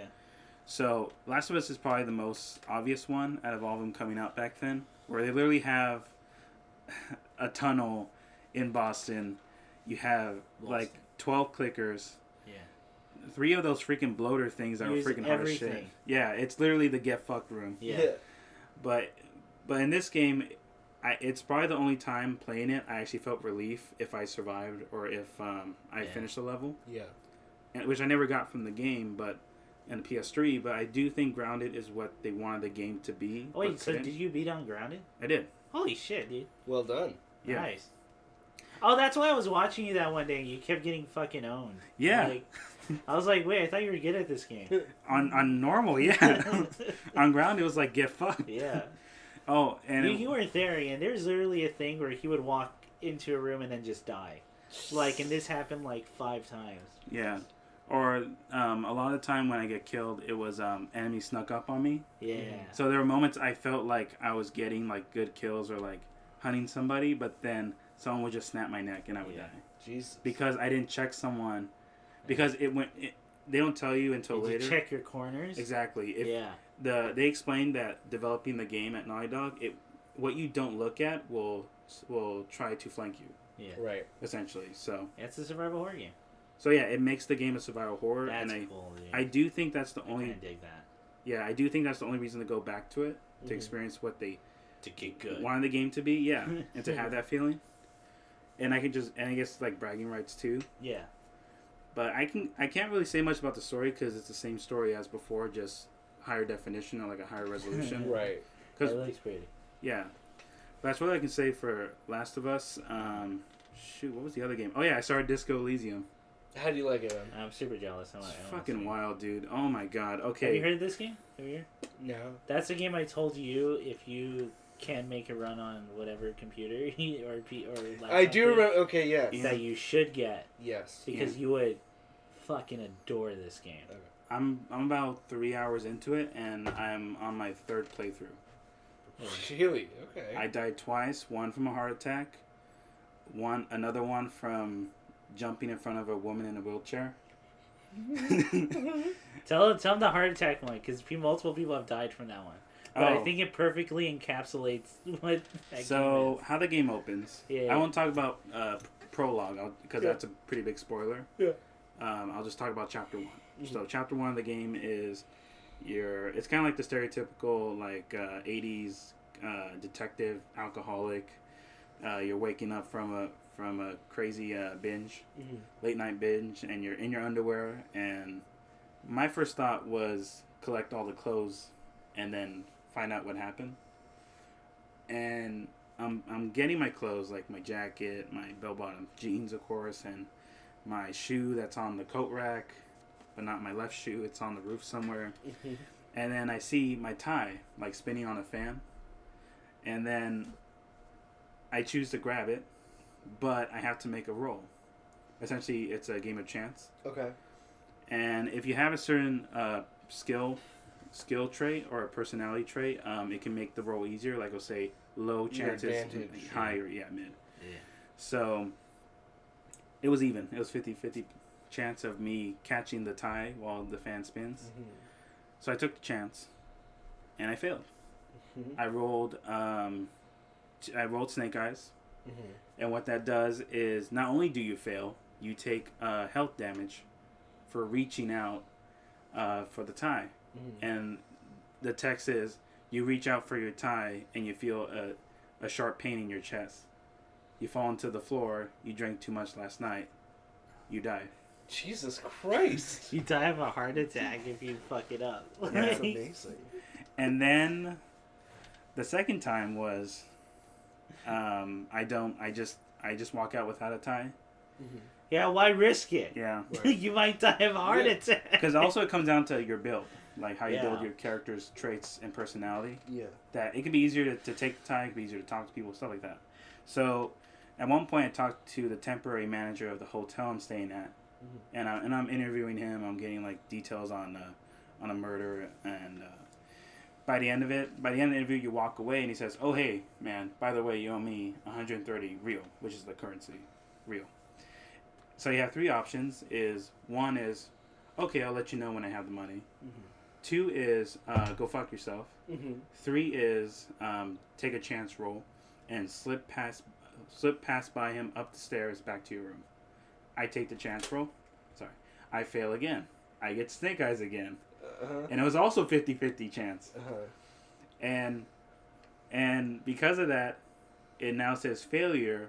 You lose 1 health because you literally, your character starts running like down the cafeteria and then jumps backwards, looks at the guy, and in midair flips the guy off and says, and then you have 3 options of words of oh shoot, there's a woman in a wheelchair behind me, isn't she? The second one is, I'm about to die, aren't they? And 3 is, go fuck yourself, man. So I pick 3. Yeah. You have to. And then I black out. And it says you die from a hemorrhage. That's fucking transcendent. And then the next text is in pitch black. The screen's black, and you get a text of, "Do you really think that was gonna work?" 3 options were no, and I feel really bad. 2 is, maybe if I thought about it quicker, maybe I wouldn't have died so quickly. And 3 is worth it. That's fucking great, man. And that's the game. I'm very excited. This sounds really fun. And Ian, you would absolutely love the game. You need I'm looking at Disco it. Elysium. Disco Elysium. Yeah. If you It's on Steam. yeah, if It's on you PC. can figure it out, That sounds really go for it. That sounds really fun. This This- game is amazing. If you are someone who I haven't played this game. This game's up there for like one of my favorite games of last year because of all the things I looked into it. Yeah. And if you're someone who likes to win arguments and doesn't care if you're right, and instead of admitting you're wrong, this whole you thing, like this to podcast is based yeah, off all of. the shit. you like to double down.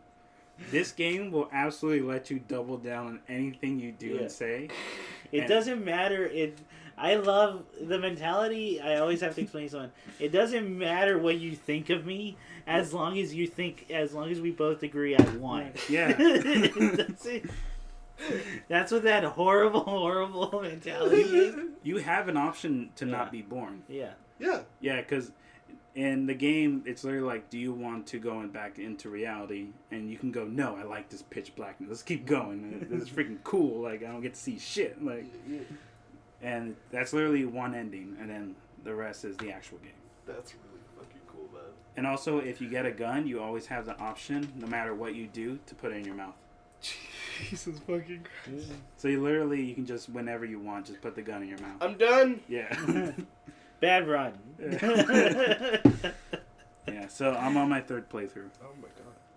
And that's only 3 hours. It's fucking crazy. That's fucking cool. But that's what I can say right now, because everything else is, like Chris said, like work and life stuff coming up. So Yeah. keep Gotcha. it there for Yeah, now. we got like 15. Yeah. Alright. Anything else? No, that's it. That's it? Yeah. Okay. I'm going to have to make this lickety Pack it in. Yeah, Dang sorry it. about that. All right, what did I watch? I finished Carol and Tuesday season 2. If you're a fan of music at all and you know your music history, you should totally watch that. Okay.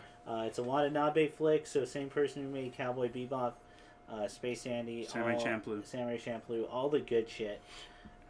And the music is 10 on 10. Okay. 10 on 10. 2, I watched. Yeah, we're gonna keep with anime. I actually finished Cells at Work. Oh, how is it? It's really fun and cute. Is it like that Osmosis Jones at all? No, Very I different. think Because it's it's fun better. and cute. It's fun and cute. It's not gross. It's not gross Not and gross, Kid Rock. Yeah. Oh, It's, fuck! yeah. I forgot. Yeah, Right? yeah, he's in the stomach. It's fun and cute. Here's the thing. I used to be before I became an English major. I used to be a biology major, so I knew a lot of medical stuff at the time because you have to learn no matter what aspect of biology you're learning. And Nick knew a bunch of medical stuff too, because he had an interest in that. I want to know. Right. So if you know your medical stuff, you're gonna guess the plot to almost every episode. Especially, in fact, you'll figure out what's going on like way beforehand. Everyone else does, and what the most logical cure is. This is very prevalent, including in the last episode. Having said that, the animation's good. It's David production. There's some legitimately funny things in there. All white cells. It's basically about the immune system.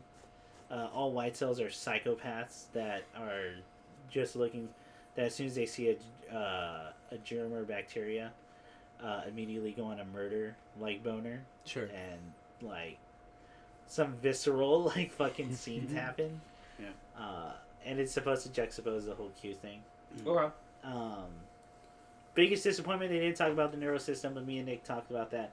We don't even know what that fucking show would be like, because it would be a bunch of people going, yeah, we're not entirely sure how this works. Ideas change all the time about how things. All we know is electric signals happen. Yeah. And things and do work. Those are 2 for sure. What else did I watch? I rewatched Sorry to Bother You. Yo, that movie's still good. Still one of my favorite movies. I didn't know this on my, because I'm waiting to watch Parasite on Blu-ray when it comes out, just because I haven't. I didn't know this until we were on our way to work one day. Me and Nick looked Nick.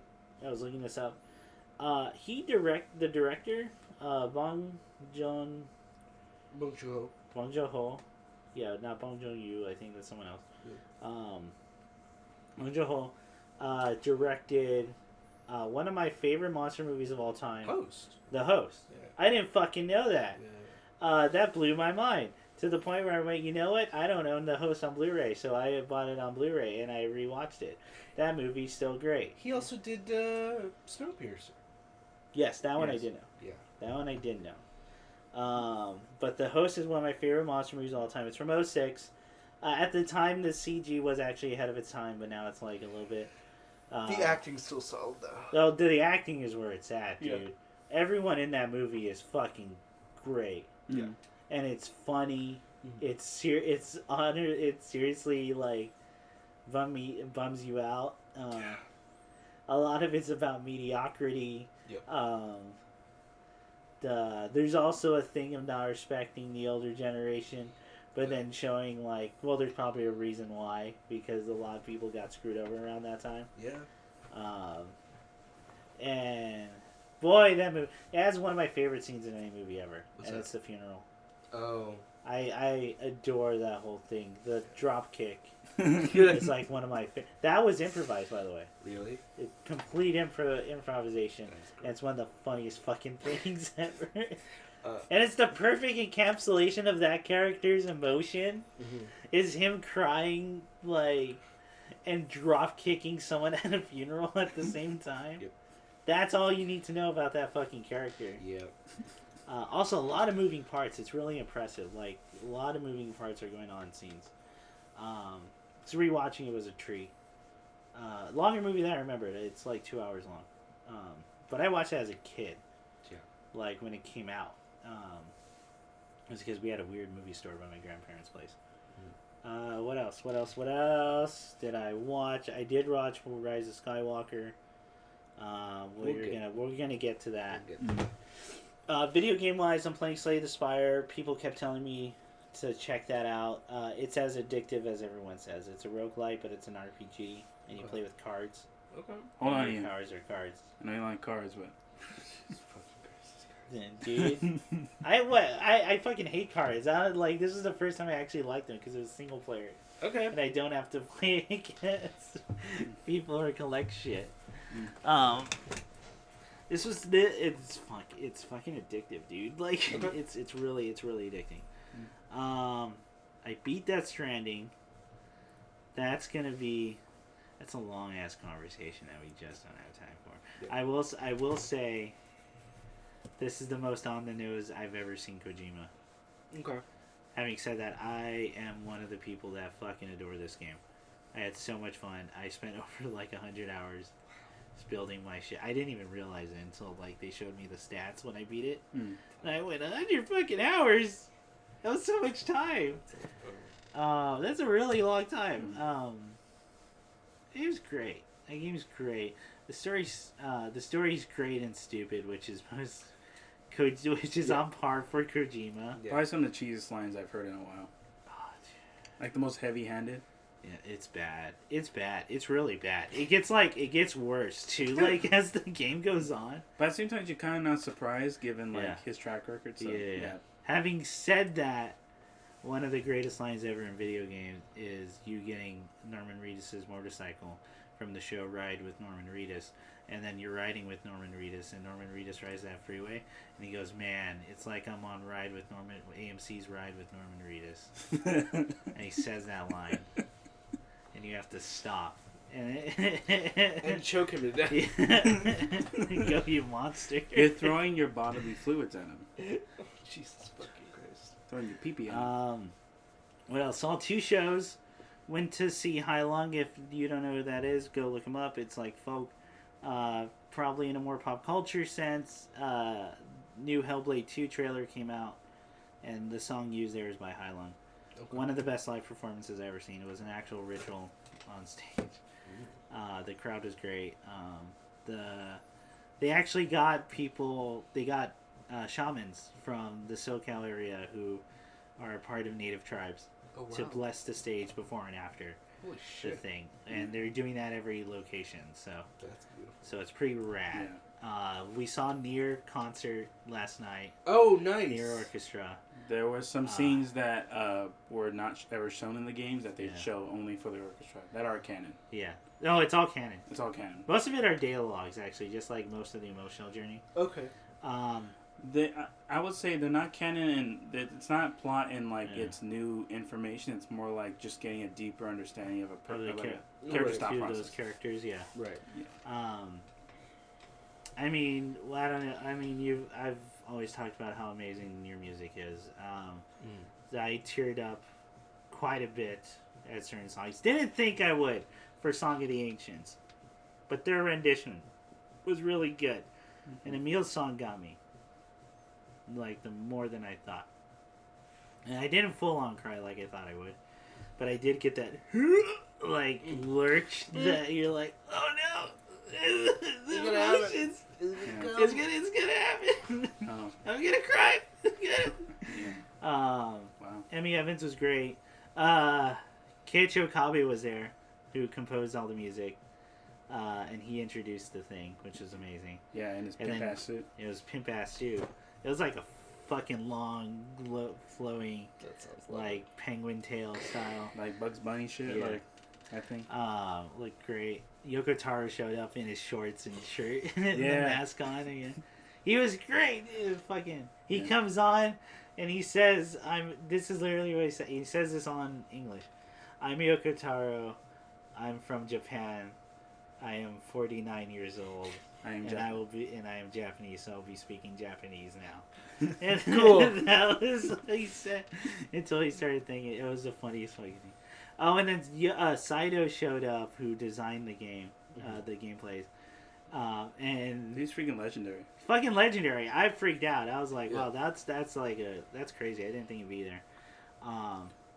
Poor Saito comes on and he says, "Oh, and now for all of you, glory." He puts his hand and he's gonna say, "Glory to mankind," but it goes, "Glory to man," and forgets for like a second, and then everyone goes, "No!" And they go, "No, glory to mankind," and remembers. But then Yoko Taro freaks out and puts his hand on the vent. He goes and does a whole shaking. "Oh no!" And it's their first thing of the U.S. tour, so that's fucking funny. So it's funny, but we all applauded and stuff. And then Yoko Taro famously cannot see through that mask, so they leave and they're all on hands on shoulders buddy train coming out because they're blind. Yeah, and Yoko Taro flips the mask so it faces the crowd again. So he's so Yoko Taro is everything you want him to be. Good. In real person. Yeah. His wife designs characters for Namco. So he designed a lot of characters for Tekken. Especially Tekken 3. So the Chinese character who raised Panda, Xiao. Xiao. Yes, she designed her. Also Panda, Kuma. I think also in 3. Sorry, real quick. Yoshimitsu. So yeah. Cool. It was amazing. It was totally worth the money. Yeah. We were really close. I had only wish I had time to prepare. I would have totally worn a suit. There was no way to get merch. Not at all. I don't even know what was selling there other than the t-shirt, and t-shirts were all gone by the time I was able to get to a merch table. I was in the middle of LA, so that was that. Anything else that I am missing or that's big right now? Anything coming up? Oh, started the show Don't Keep Your Hands Off Eyes Again. Okay. It's directed by Yuasa. Okay. So the same person directed Devilman Crybaby. Okay. And gotta see it. A bunch of other movies. Tatami Galaxy. Walk On Girl. Yeah, I'll tell you right now, it's not gonna be Devilman Crybaby. Oh, okay. It's about making anime. Oh, okay. Is what it is. It's actually, I would say watch it still. Yeah. Because they switch art styles all the time, and it's beautifully animated. Nice. The story so far is great. The characters are amazing. Oh, it's fantastic. Everyone you love. You love every single character in that thing. The world's weird, and the characters point out how weird the world is. And it's about making anime, but more importantly, I think it's also supposed to capture that feeling of inspiration for making art or for passion. So a lot of that's been going, and the opening's catchy as fuck. So Yeah. So far it's great. So I'm looking forward to finishing that. I'm looking forward to watching Parasite. I'll probably watch that. It comes out. Looking forward to. God, it's gonna be February, so there's like a bunch of stuff coming out. Games. Oh yeah. I don't know about movies. I want to watch Uncut Gems. There's a new movie coming out on Valentine's Day that's Lakeith Stanfield. Is like one of the stars. It's supposed to be a romance movie. Huh. But I never heard about it. I think it's called like Photograph or something. No, I haven't heard about it. Yeah, maybe, right? So I'll probably check that out just because I really like Lakeith Stanfield as an actor. He's the star of Sorry to Bother You for anyone who doesn't. Yeah. Like now. Anything else? That's it. That's it that I can think of right now. Anything you're looking forward to? Looking forward to Gimlet Media is a podcaster that I really like. Okay. Podcasting app. They are producing more of. They produce a show called Homecoming. Yeah. It became a really good TV show. Okay. It starred Oscar Isaac and That's cool. gosh, forgive me, I forgot her name, but the mother from Get Out. Oh yeah, I know what you're talking about. I don't know her name either. And also a lot of Arrested Development alumni. Really? Okay. David Cross, Okay. Shalcott, Michael Cera, Amy Sedaris, and it's a Michael Cera's starting to look old now too. yeah. It's one of those things we talked about before. If you're one of those people that look young forever, it's gonna hit you all at once. All at once. Because then you're just not gonna look young. Yeah. And it's gonna be like stark. Drastic. Yeah. They've got a new show called Mother Hacker. Okay. Which is about a woman who gets dragged into a ring of con artists who hack and con people out of their money. Okay. It's the writing is solid. The sound editing, let me say, on these podcasts are top notch. Okay. Also, there's a true crime show coming out of Canada Land. Season 2 of Thunder Bay is going to be coming. Thunder Bay. Really good crime show. I think you talked about it once before because I feel like I've heard it. It's real good. I highly recommend y'all go back to season 1. It's 6 episodes, real easy. Thunder Bay. Thunder Bay, guys. Thunder Bay. So for me, I mean, we hinted Bay at is it. made out of thunder. Oh, that'd be cool. Your name's Bay. No, I was gonna say. So I'm looking forward to. I mean, we talked about before. Obviously, I'll watch Rise of Skywalker. Yes. So we can finally talk about yes whatever it is you guys are yes want to say. It's a trip, man. Yeah, it really is. Trip. When Tony Stark comes I out, drank a whole like pint and a half of beer during that showing. Oh man. Because we were with Dad and we bought the top. Yeah. I'm looking forward to, like I said, Isaac. Walk on Isaac. Hands off Isaac in more episodes. I want to watch. I get to talk about it, but so far. Like, I think I said before on the early podcast episodes about Dorohedoro, yes, the manga. So I got an anime. Oh, nice. And it's about it already came out. 3 episodes in, okay, at least in Japan. But I think they're now tied to Netflix. So cool. So we're not gonna get it for a while because they have to throw it in as a season. I hate that, dude. I wish for like anime they would change that. Well, I'm just surprised they haven't done a simulcast. If they had done a simulcast, that would probably solve the majority of the problem. Yeah, it doesn't. Yeah, like Japan, Netflix does it, and so does UK. Yeah. So they do simulcasts. I look forward to looking to that because Dorohedoro, I said before, and I'll still say it again. It's probably one of my favorite series ever. Okay. Yeah. Absolutely loved it. And then what comes out in February of next month. Under Night In-Birth, EX Late, the final update for that game, fighting game, will come out. They'll probably be at Evo. Yeah, it will be. So are you gonna prep for Evo? Shit, it's February. Evo dates are gonna be announced. Evo dates are gonna be announced. We're gonna find out what the lineup is. Yeah, that's gonna be fun. That's gonna be a fun debate. Hey, is Street Fighter gonna even be on it? Well, Street Fighter 5 Championship Edition comes out February. It'll probably be on it. Yeah, it probably will. But okay, will it be headlining? Because it wasn't last year. Yeah. And that was the first time ever in Evo history that wasn't. Yeah, maybe Slap City will. Who knows? I think Tekken's still going to take it. I do think Tekken. I think this is probably the biggest Tekken has ever been. Anyway, we can talk about this forever, though. Yeah, it's going to be forever. But yeah, that's what I'm looking forward to game-wise. Movie-wise, besides that, Parasite. I would like to rewatch. Benches of Bonsai. Oh yeah, Please, yeah. Bakaru Banzai. I haven't seen it since I was a kid, so I like to see it again. Yeah. Of course, going through Murakami again. I really want to finish Kafka on the Shore and get into After Dark. Yes. Yeah. I know you said After Dark's your favorite. My favorite, yeah. So I want to get into that conversation. I like the one where he gets old, which is what. Oh yeah, and then I got to read the other side stories. After the quake, Pinball, something. Elephant Vanishes, Pinball, which just came out in the U.S. and he has a new book. Killing Commodore. Killing Commodore is brand new. Yeah. Didn't know that. I don't know if I'll get into IQ84. I think I'll probably just save that and read other stuff. Boy, it's a lot. It's a lot to get into. It's the longest one. Yeah. But at least on the top of my head, that's what I'm looking forward to. Cool. Right. Anything else? I think that's all. Gotcha. So what was the black goo? Hey guys, society. Maybe the black goo was inside us the whole time. It's gross. It's fucking gross. I can't believe it. Disgusting. God damn it. Filthy.